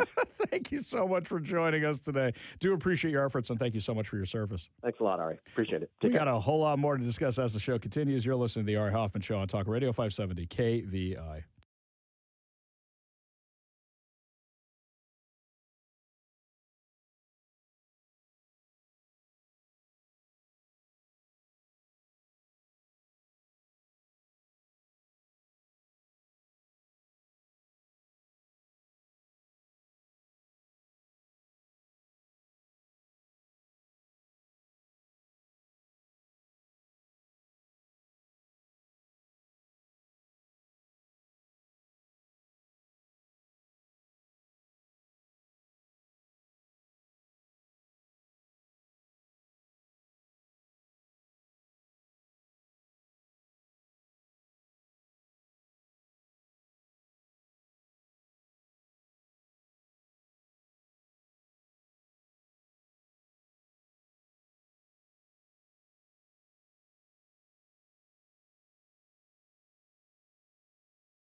Welcome to the Ari Hoffman Show on Talk Radio 570 KVI, your home for the politically homeless, streaming live at KVI.com and the KVI app. If you want to be part of the most dangerous show on the airwaves, call or text the Warrior Injury Law Studio line at 206-421-5757. That's 206-421-5757. Coming up this hour, another chance to win Lionel Richie and Earth, Wind, and Fire tickets, but you got to be listening for that key word for your chance to do so. But before we get to any of that, as you heard from KVI News at the top of the hour, today is International Holocaust Remembrance Day. What does that actually mean?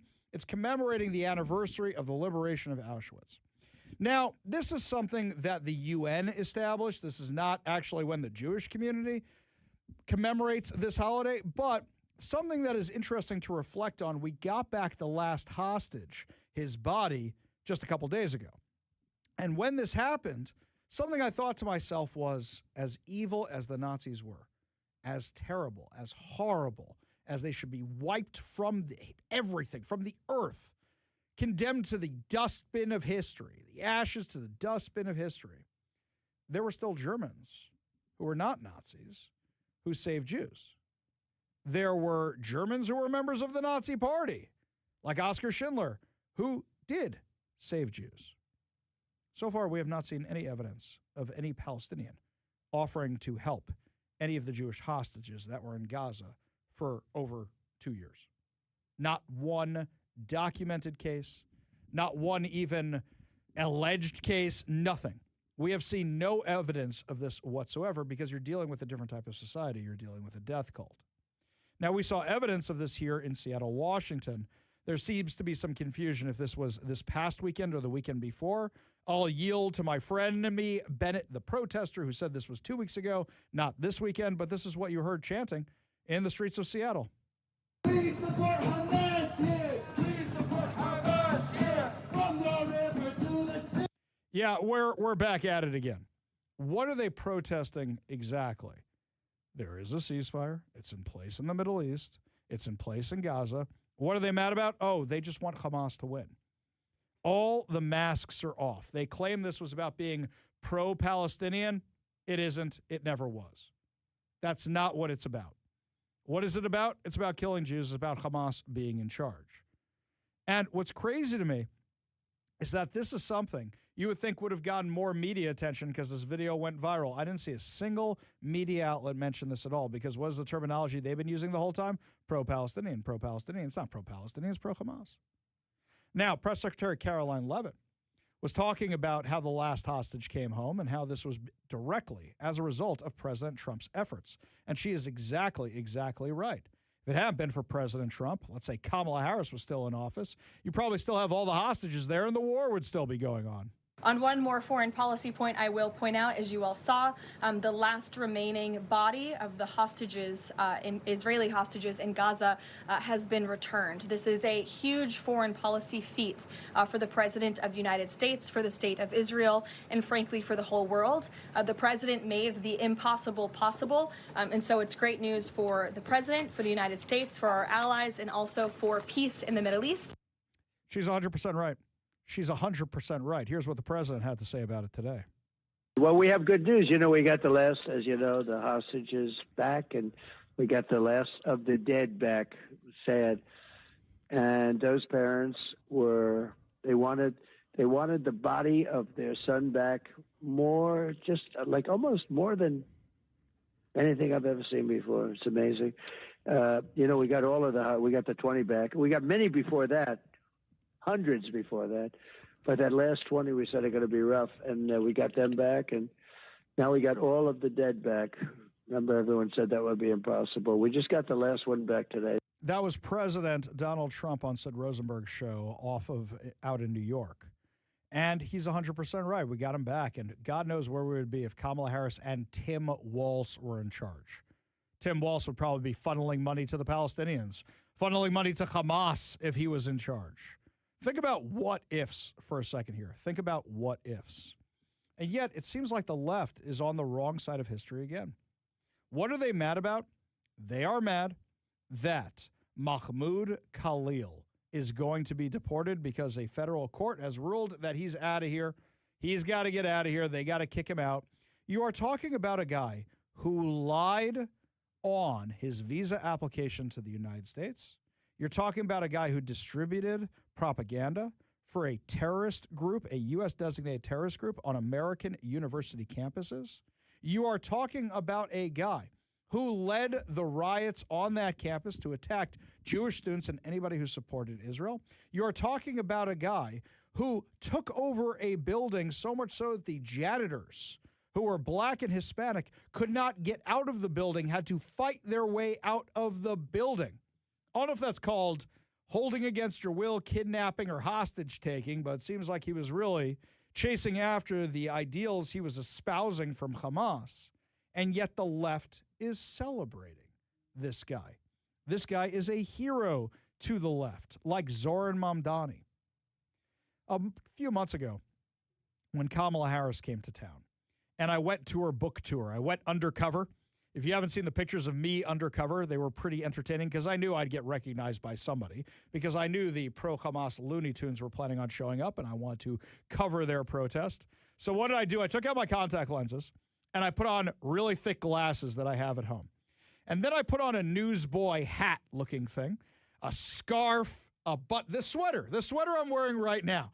And it doesn't look like me at all. This is going to be my alter ego we call Ira. It's going to be Ira. And I pulled it off. Why? I walked right past the stranger reporters, and they know me. Oh, yeah, they know me. I walked right past them, and they kind of did a double take and weren't sure if I was who I was and kind of left me alone. It was kind of nice. So I'm inside Kamala Harris's speech. Now, Kamala Harris is a Democrat. Kamala Harris is not a socialist. Now, there were a few things that were fascinating while she was talking. Number one, every 10 seconds, another group of pro-Hamas activists jumped up to yell at Kamala Harris, who's on their side. On their side. She was making deals left, right, because wasn't she in the room when Joe Biden were making all these deals? And then, after they kept popping up and disrupting her speech, the room booed. The room booed them and booed them and booed them. But then Kamala Harris got up and said all their talking points. And the room cheered, which shows nobody in that room actually knows what they're talking about.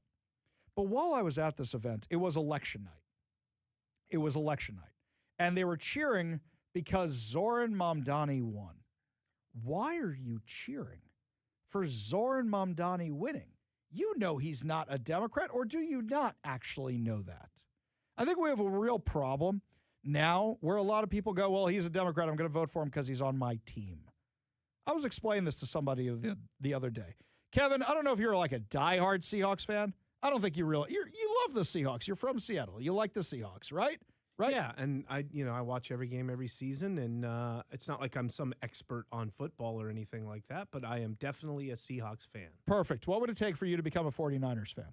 I wouldn't do it. See? Couldn't do it. There are moments when there are teams that are playing each other, and I want to see one team win over the other because it's better for us or whatever. Sure. But no, exactly. Couldn't do it. So it's like me. What would it take for me to become a New York Yankees fan?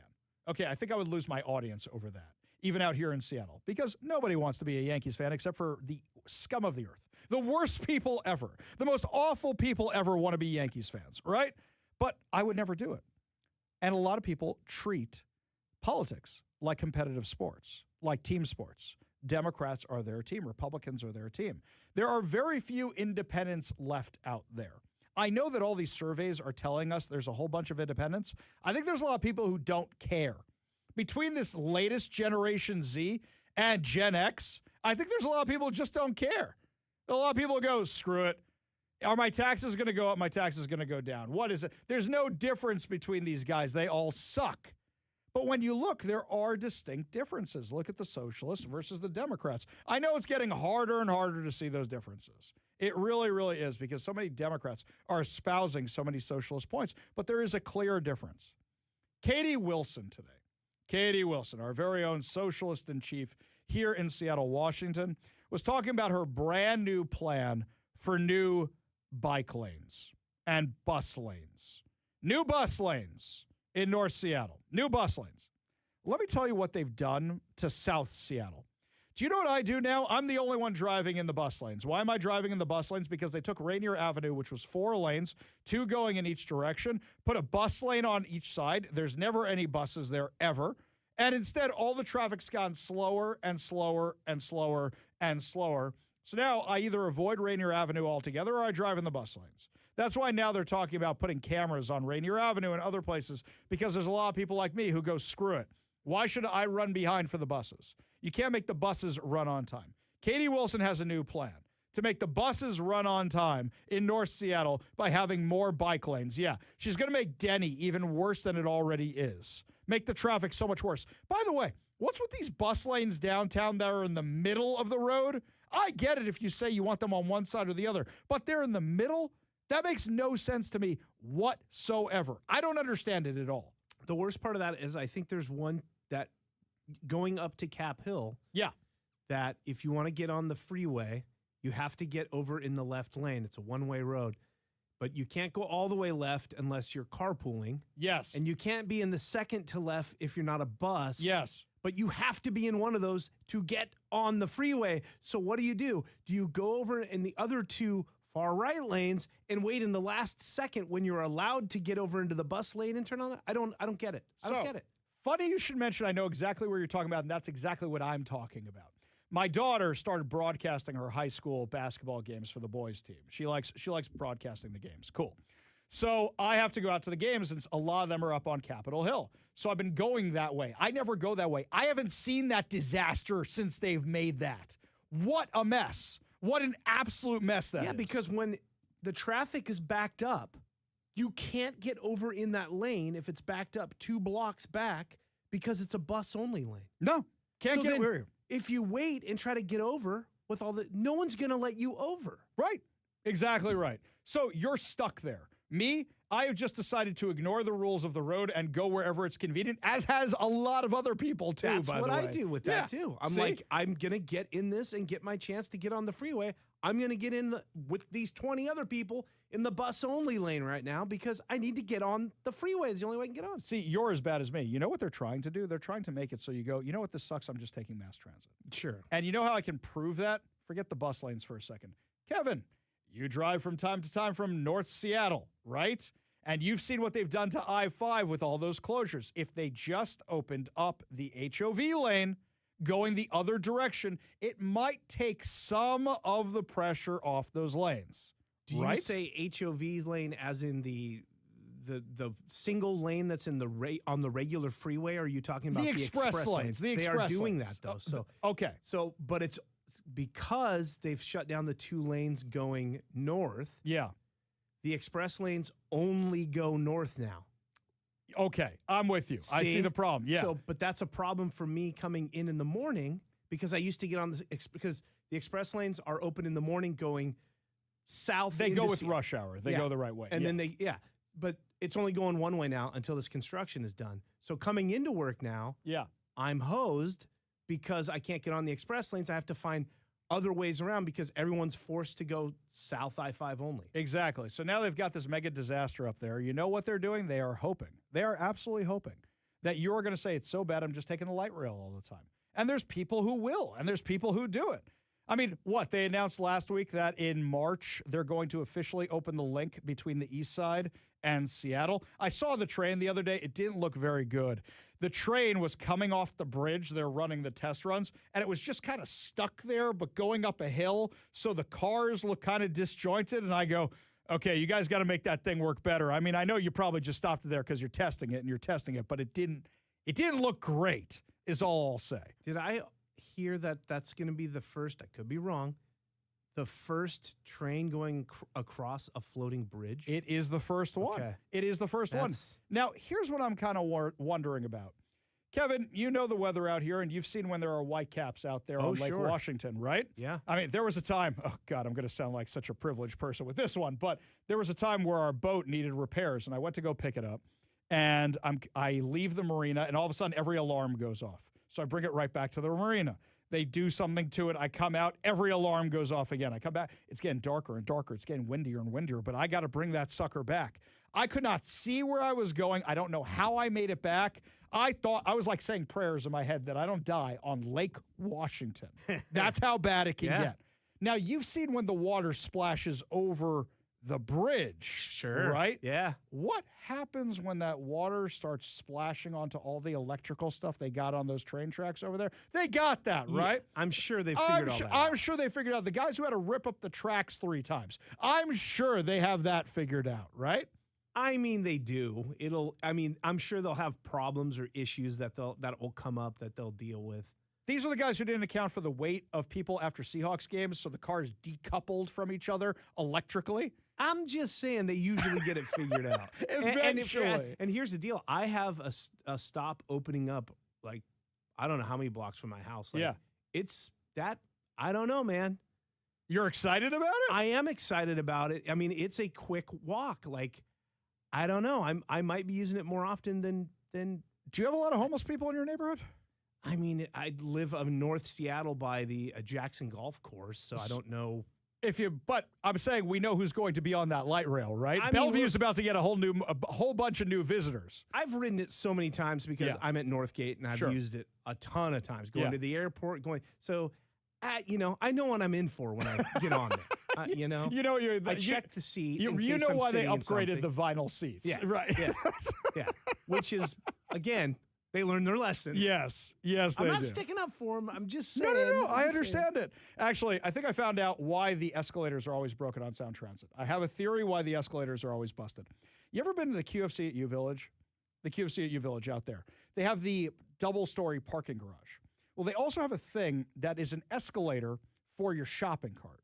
I have never seen those things last for a while. Even the Safeway here has one, and it's always broken. I've never seen that thing actually run before. There's one, the Target at Northgate has those as well. Okay. You put the shopping cart in there. Yeah. I know most stores, those things break eventually. Now imagine them outdoors. Then they're going to keep breaking and keep breaking and keep breaking. That's just a theory for me. I just think escalators are just prone to break. I mean, I call the Las Vegas Strip the land of people getting in your way and escalators that don't work.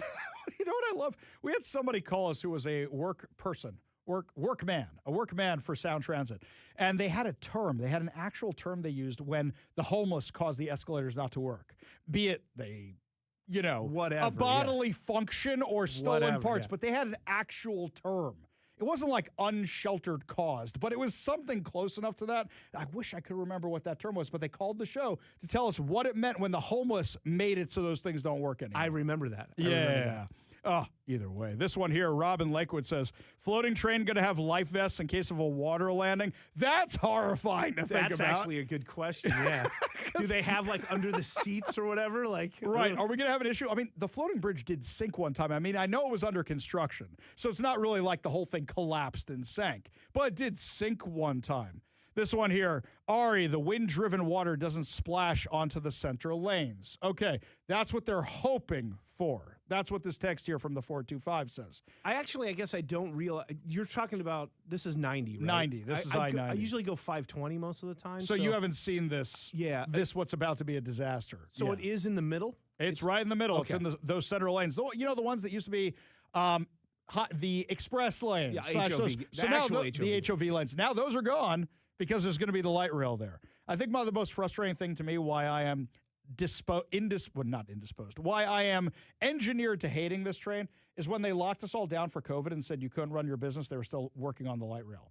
So you can get COVID at your business, but you can't get COVID while you're working on the light rail. Just making sure I got that correctly. That's what was going on there. When we come back, my friends, lots more to discuss as the show continues, including President Trump is fixing one of Gavin Newsom's mistakes regarding the results of the fire in California. We'll tell you what he did when we come back, but first, Todd Herman's Daily Thoughtcast right now on The Ari Hoffman Show.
Welcome back to the Ari Hoffman Show. Just a reminder, keep listening throughout the show for your chance to enter that keyword that I give you so that you can take home a pair of tickets to see Lionel Richie and Earth, Wind, and Fire at Climate Pledge Arena on August 3rd, and you get those tickets before they go on sale to the general public. That's why you keep your radio tuned to 570 KVI left on your dial, always right on the issues. Stream us at KVI.com and download the KVI app. Now, we've been talking about the Palisades fire for a really, really long time, the one in California. And you know that almost no houses got the permits they need to rebuild. There's been almost no rebuilding whatsoever. Well, now, according to the New York Post, a new presidential executive order is taking over the permitting in the Palisades and Eden fire zones. The issue of rebuilding permits is not about politics, left or right. According to this op-ed, we must set party politics aside to rebuild the burned area. There are no votes for the president to win in California. He is in his second and last term. Democrats represent the affected areas. This is about competence, accountability, and commitment. All three have been lacking from our state and local governments from the onset of this natural disaster. Now, the person who wrote this said they live in the Palisades, and they said it is ridiculous how incompetent Gavin Newsom is. Quote, I too lost my home. It is outrageous that only one home in my town has been rebuilt in the year after the fire, after state and local officials promised a fast track. There are a few wooden frames going up here and in the Palisades, but most of the land remains empty, a wasteland. Is this what we want the world to see in the 2028 Olympics? Last year, when the president came to a local fire station just 4 days after he was sworn into office, local residents, mostly Democrats, told him, we can't wait. Here we are 2 years later. Federal government did help. The administration waived Environmental Protection Agency permitting rules. The EPA cleared out the hazardous waste. The U.S. Army Corps of Engineers removed the debris. The Small Business Administration offered loans on generous terms to homeowners and to renters. But little has been rebuilt, thanks to the slow insurance payouts, high construction costs, and broken promises from Mayor Karen Bass and Governor Gavin Newsom. Mayor Bass says that permits are moving faster than they did before the fire. That's a very slow baseline and still not fast enough. Also, that's only thanks to the government's help, the federal government. The LA City Council has taken months to vote on whether or not to waive permitting fees for residents. These fees can range from $25,000 to upwards of $100,000 per home, depending on the build. They slow build the rebuilding, but they allow the city from profit to the homes that already pay their permitting fees when first built. Disaster profiteering is wrong. Government failure contributed greatly to the loss with inadequate brush clearance, the lack of water in the fire hydrants, no pre-positioning of fire engines in the area, delayed police evacuation, and a bad mop-up policies that allowed an earlier, smaller fire on January 1st, 2025, to smolder and reignite on January 7th. When government failure is part of the casual chain, it's ethically indefensible for the government to profit from the rebuilding effort. The delays are so bad that many residents are worried they are deliberate. They worry that the city not only seeks to profit from their misery, but to purposely replace residents with dense, low-income housing, which is exactly what they've said they want to do.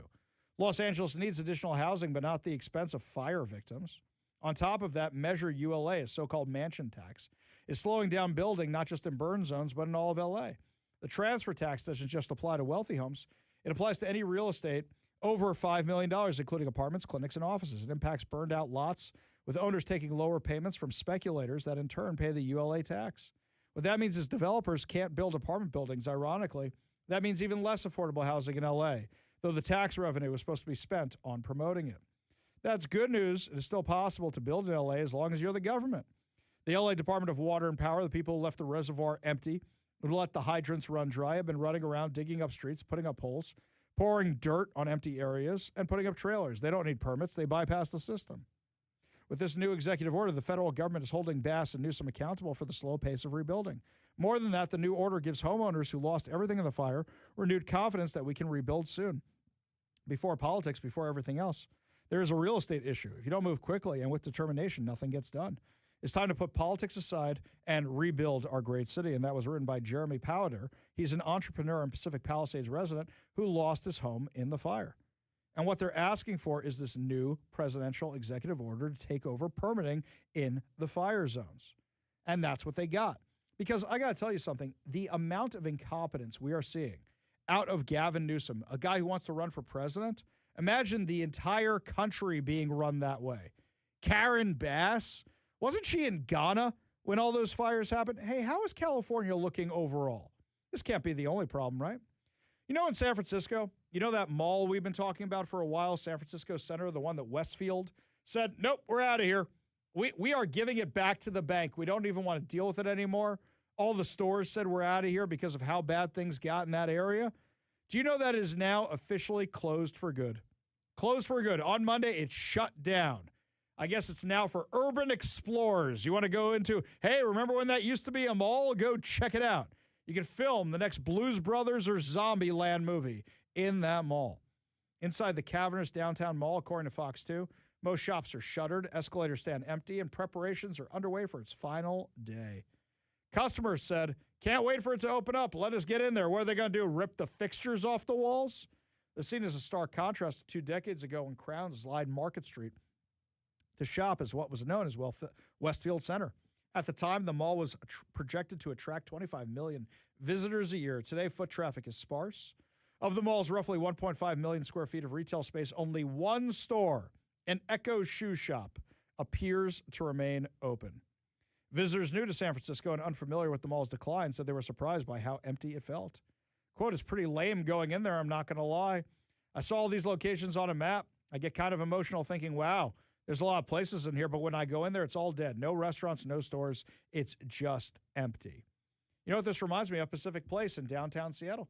Every time we go there, Kevin, what's open? The movie theater up top, the Johnny Rockets next to the movie theater, the Thai place next to the Johnny Rockets. And if you come up the escalator from all the way at the bottom, a bunch of weird stores you've never heard of in your life that are kind of open. Yeah, sometimes. Sort of open. Oh, and the AT&T store at the bottom. Yeah. Because somehow the AT&T store is still there. And from time to time where Barnes & Noble used to be, there's a special exhibit like the Friends exhibit. From time to time. That's it. Did they even bother decorating for Christmas this year? I don't even remember seeing Christmas decorations at all. Used to snow in there every year. They had snow in there? Yeah, they drop snow from the top. Oh, that's cute. Yeah. Yeah, but too bad there's nobody in there to entertain it. And now it's just who's even going to clean it up. Now you just got to pay somebody to clean up the snow that's falling from the ceiling. That's how empty that place is now. We can totally understand what these people are going through, given how bad some of our malls around here are. I mean, really, it's absolutely crazy. What will replace the mid-market monument remains unclear, and they say the city is working to create conditions for the space's future redevelopment. You know what that's code for? We're clearing out the homeless drug addicts so one day we can reopen our mall. Now, before I forget, my friends, I promised you another chance to win fantabulous prizes, and that's going to happen right now. So, if you want to be entered for your chance to win tickets to see Lionel Richie with Earth, Wind, and Fire on August 3rd, all you have to do is text the word September. That's right, the word September to 206-421-5757. That's 206-421-5757, and you'll be entered for your chance to win. Don't give us your phone number. Don't give us your email address. Don't give us your name. Just the word September, and only enter it once. And you'll be entered for your chance to win. Lots more to discuss as the show continues, my friends, including a lot of money that could be available for you to get your kids out of public schools Governor Ferguson isn't accessing. We'll explain why when we come back. You're listening to the Ari Hoffman Show on Talk Radio 570 KVI.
My friends, there may be a whole bunch of money that's able to help with you, your family, your kids' tuition, and you may not know that we're even eligible to accept it, to get it from the feds and to get it from other places. And unfortunately, it seems like Bob Ferguson and the Democrats hate Donald Trump so much that they won't even take this money that's available to us. Joining us now on the Warrior Injury Law Studio line, Representative Michael Keaton, who's one of my favorites, not just because of his name, but because of what a great guy he is. Thank you so much for joining us today. Really do appreciate it. Thanks, Ari. I appreciate being on. So tell us about the $732 million that we could have access to, and it seems like nothing's really happening with it. Yeah, thank you for the question. H.R. 1 last summer created this program where you could get up to a $1,700 tax credit per taxpayer that could go toward education. It is set up in a way that you can send it to private schools, public schools. You could even do it, a scholarship that's set up to be able to do tutoring or special education programs and other curriculum. And based upon the tax base that we have and based upon the who qualifies for it, we could come up with $732 million that we could apply toward education. And why that's important is because we already are hurting with the budget. We're able to actually make things happen even better by doing this, and Washington taxpayers will receive these tax credits whether Washington opts in or not. So this is money that's literally sitting out there right now, and I don't see this making more kids go to private school. This is something that's not enough to pay tuition of private school, not even close, but it helps a little bit. And there's plenty of parents who are going to say, I'm staying in public school, use it for that, use it for the tutoring program, use it for special education, use it for any of that. So this should be something where the public schools can get money too. This shouldn't be their big complaint of, oh, everybody's going to go to private school and then we have no public schools. So what's the roadblock? What's standing in the way?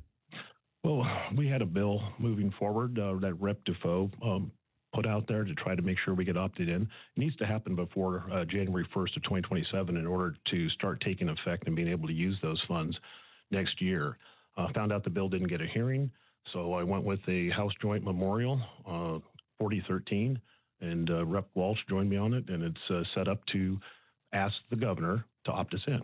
If he opts us in and sets up the framework for it, we can start receiving those funds next year. And I'll tell you what I'm going to do with my money if we don't have a place to send it.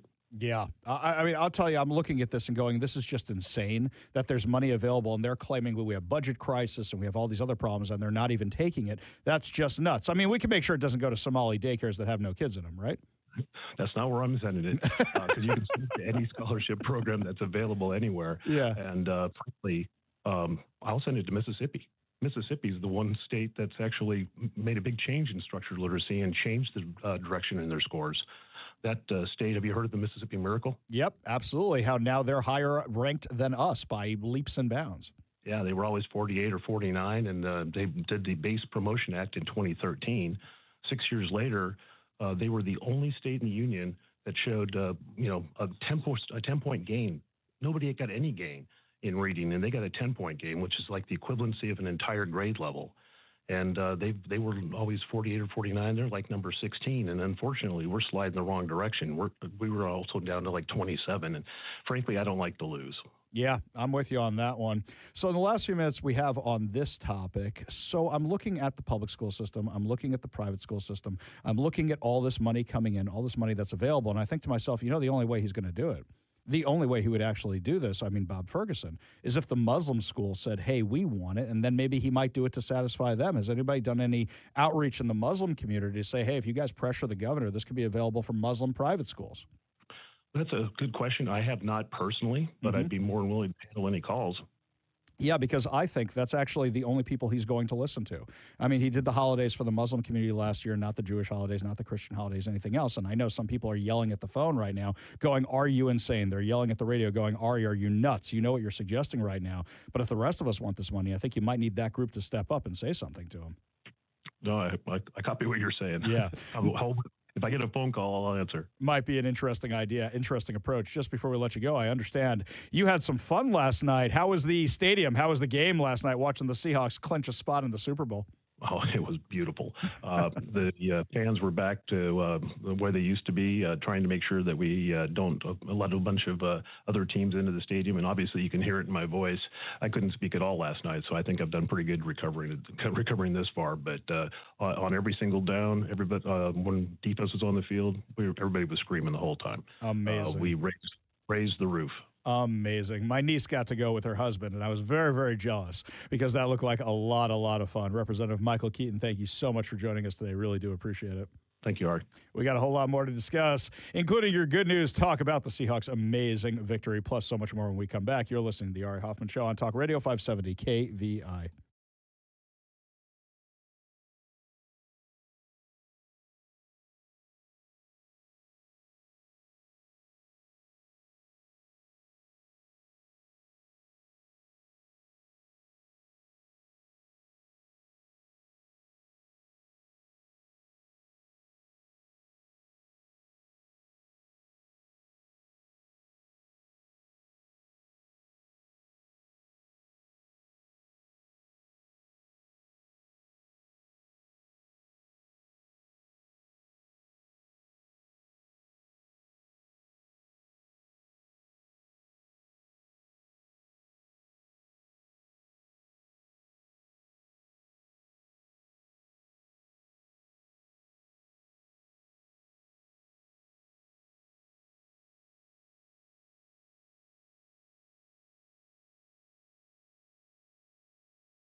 Only good news to wrap up another amazing episode of the Ari Hoffman Show right here on Talk Radio 570 KVI. And before we get to our good news, got some entertaining texts here. Rick was talking about what to do with the mall now that they're empty. He says you should turn it into a giant pickleball court. You know what? It would be better instead of a pickleball court? A giant laser tag arena. Or maybe paintball arena. Or you know what? Dodgeball with zombies. I mean, I can think of a lot of things to do with that mall. It'd be a lot of fun. Would be a lot of fun. And Which one are you talking about? Are you talking about the one in San Francisco or the either one here? They're both, they're the same kind of deal. The one here, I could see people going over ledges. That's though. what I was going to say. That's the problem. Yeah, with all those escalators and stuff, that's bad news. You want a lights out zombie tag or something? Yeah, let's go. People are falling. Let's go. The best laser tag place in town, there were two. The best one in town, in our area. There was one in Tequila, which was Laser Sports something sports. It closed because of COVID. And what their thing was the guns felt like real guns. And they had mini buildings built inside a warehouse. And the laser tag was very intense. And they gave you different scenarios like save the hostage, capture the flag. That was great. The other one was Laser Quest. That was out in Federal Way. That one was pretty good. It had multi-level laser tag. That one was always fun. Were you able to see the lasers? Or was it just one of those? Laser Quest, you could, depending on if there was smoke or something else, you could see them. Those were pretty good. I would Yeah. just snipe down on people from up top. That's what I would do. And then at the one at the other place, I don't remember if you could see them or not. I just remember that place felt a little bit more authentic. I remember early on when laser tag in the late 80s, early 90s Yes. was, when you could actually buy the toys. Oh, yeah. The Yeah, thing that yeah. was disappointing to me was like, I mean, I guess I'm getting hit, because it just would like make a sound, but it's like, there's kind of like, you don't feel anything. No. So there's no, and it's like, I don't know. And so you'd go to these places that had those kind of laser tag setups, and you're just kind of running around, just pointing and shooting everywhere. And you don't know if you hit got anything. them. Yeah. Do you remember that little toy that would like a little droid thing that would go around the floor with those sets where you didn't have a friend to play with? You shoot your droid, and you're had like, it. "Did I hit it? Did I not?" I had it. Yeah. Yeah. So you had the same thing I did. The I'm like, commercial made it seem so cool. it really wasn't. Really wasn't. Really Yeah. wasn't at all. And of course, the commercial, this is my problem as a kid, they always showed a laser being. Yep, no like, laser. There's no laser. No laser. Yeah. It's just like that duck hunt. There's no way to win that game. No. That was all rigged, whatever it was. You try shooting the dog. That didn't work either. No. Okay. Yeah. Laser tag was a scam. Anywho, yes, was a lot of fun back then. Now at least the vests vibrate, though I will say I haven't seen this put into any place.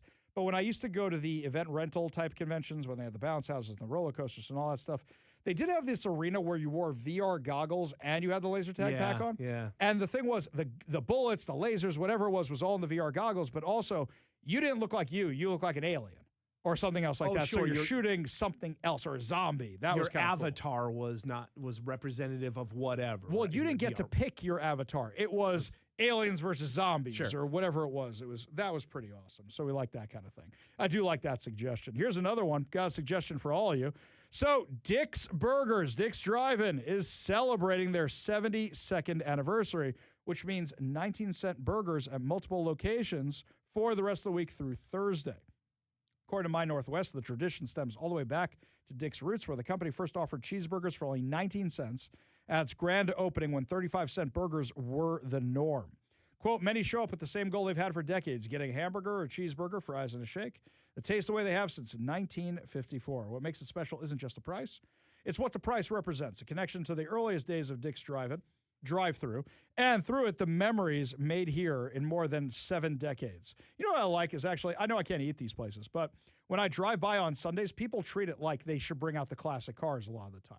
I know that during the summer, Yeah. you see the classic cars, Yeah, especially at some of the north places. Dick's Drive-In will provide 19-cent burgers throughout the week, with the event kicking off in Everett and Wallingford. That's Monday. So today, Dick's is offering a special deal only at its Broadway, Holman Road, and Kent locations. Tomorrow, it's going to have the deal at Queen Anne, Crossroads, and Lake City. And then finally, it's going to end on Thursday with Dick's Edmonds and Federal Way locations. Each 19-cent burger is only one per customer who is present. Now, I've seen when you bring those burgers around, it reminds me of a place I used to eat at in New York called Burger Nosh, where these little tiny hockey pucks. When I was a teenager or when I was in college, I needed 3 of those suckers to make a meal. How many do you take for your meal? Is it just one and done now that we're older? I don't want to admit this on. No, I usually eat 2 cheeseburgers. 2 cheeseburgers. I'm not big on a Dick's special or a double. I don't like the crazy sauces that are on there. Gotcha. I gotcha. Kind of more of a plain kind of guy. But yeah, like their cheeseburgers about the size of a regular cheeseburger from McDonald's, basically. Okay. It's not a slider. It's a little bigger than a slider. I don't think I told you this, by the way. I had ultimate disappointment. So I eat myself stupid when I go to Israel. That's what I do. And there's this amazing food and whatever. But my custom is always get the McDonald's on the airport on the way out, post a picture. Hey, I'm heading back to America. Here's my McDonald's. I go to McDonald's. It was one of the most disappointing hamburgers I've ever had in my life. After eating myself with these amazing giant hamburgers with the bacon on them and everything else, it was great. Yeah. And then you get a McRoyal or whatever it was, and I'm like, this is really disappointing. The fries didn't even taste that good. I was kind of disappointed overall. I don't eat McDonald's a lot. Yeah. But I swear every time I check in and have something, it gets worse every time. Now, that's the thing. I don't remember it being this bad before because I've been doing this for years. And I don't know, something about this time I'm just like, I don't know. Well, every so often they do a little thing. Like there was a press release. You know, we get all this nonsense Yeah. here. And it was the new juicier formula for our burgers. This was like 2 years ago. And I said to Zach, I said, I should go try this stuff. And I go, I don't know what happened. Yeah. But juicier means like spongier, I guess. It's weird now. Every time there's an update, it never gets better. That's disappointing. Very disappointing. There's chicken McNuggets. They look like there's just like a I don't know, a little sheet of whatever smeat they have in there. Ew. It's just My sad. son swears by the McNuggets. Sad. He's like, Dad, when you go to the airport, stop getting the burger, start getting the McNuggets. And all right, maybe next time I'll give it a go. They might be better there. I don't know. It's We'll just give through it the a go. years, they get worse. They get worse. There's something funny here. So my daughter didn't want a hamburger. She wanted a milkshake. But they're two separate McDonald's because you can't have the meat and the dairy food together. But they're right next to each other. And the other one just does like the milkshakes because there's not really much else there. But they all go on the same ordering board. I was so confused what was what and what. It was a nightmare. Not good. Not great. But anywho, did make me feel good about it. Getting back to this story here, founded by Dick Spady. And they opened the Dick's Drive-In on January 28th, 1954. In those days, the restaurant invited customers to exit their cars and order food at the window through a quick service model that Dick's claimed many people doubted would work in a rainy city. They started by offering the 19-cent burgers, and you can get them this week too. So just remember, through the end of the week, through Thursday. Here's something else, local sports news, by the way. Broadcaster Rick Riz will retire after the 2026 season, ending a vibrant career of more than 40 years as the iconic voice of the Seattle Mariners. He told Como News, calling Mariners games has been the highlight of my life. He is 72 years old, has spent 51 seasons as a baseball play-by-play announcer, spent 8 years in the minor leagues, 3 with the Detroit Tigers, 40 in Seattle. The upcoming 2026 season will be his 41st with the Mariners. So, boys, you want to get to the postseason this year? Give him a nice send-off. That's what you got to do. 25 of those seasons were alongside Ford C. Frick award-winning broadcaster Dave Niehaus, a well-known and cherished friend of Riz's who died in 2010. He says, I've been blessed to live my dream. As a baseball play-by-play announcer for the last 51 seasons, I can honestly say I've loved every minute. He was originally hired in 1983 to pair with Niehaus. Outside of a 3-year stint with the Tigers from 92 to 94, he cemented himself as the longest-tenured broadcaster in Mariners history. Having a chance to connect with the managers, coaches, players, and clubhouse personnel, my colleagues in the booth, those out in the front office, but especially the great fans here in the Pacific Northwest, has made it unbelievably special. Beyond his broadcast work, Rick also co-founded a nonprofit, Toys for Kids, in 1995. He says over the last 30 years, Toys for Kids has purchased brand new toys for over 360,000 kids in the Pacific Northwest during the holiday season. In the past 10 years, Toys for Kids has awarded $85,000 college scholarships in honor of co-founder Dave Henderson. Over the last few years, TFK's Rick's Locker program made sure the kids in need have a chance to receive a brand new baseball glove and bat. The Mariners announced the team's 2026 broadcasting team on Tuesday. Rising star Aaron Goldsmith is returning to the lead television announcer in his 14th season with the Mariners. Riz will lead the radio side with his final year alongside Gary Hill Jr. And the rest of the team is going to be the names you know returning. One more good news sports news before we go. Multiple airlines have added flights from Seattle to Santa Clara, catering to Seahawks fans migrating to the Bay Area for the Super Bowl. Alaska Airlines has added 16 round-trip flights from SeaTac to San Jose and San Francisco. All Alaska Airlines flights departing Seattle en route to the Super Bowl are available at alaskaair.com. And actually, we might have some Super Bowl news for you as well coming up later this week, possibly next week. And on Thursday this week, we're going to have a big, huge, very meaty, very delicious announcement for all of you. So make sure you are listening on Thursday when we broadcast live from the Capitol in Olympia for that announcement where we raise the stakes over here at KVI. Well, my friends, that's going to do it for us today. Fear not, we will be back tomorrow with more insane stories and more exciting guests. Plus, of course, more good news. You've been listening to The Ari Hoffman Show on Talk Radio 570 KVI.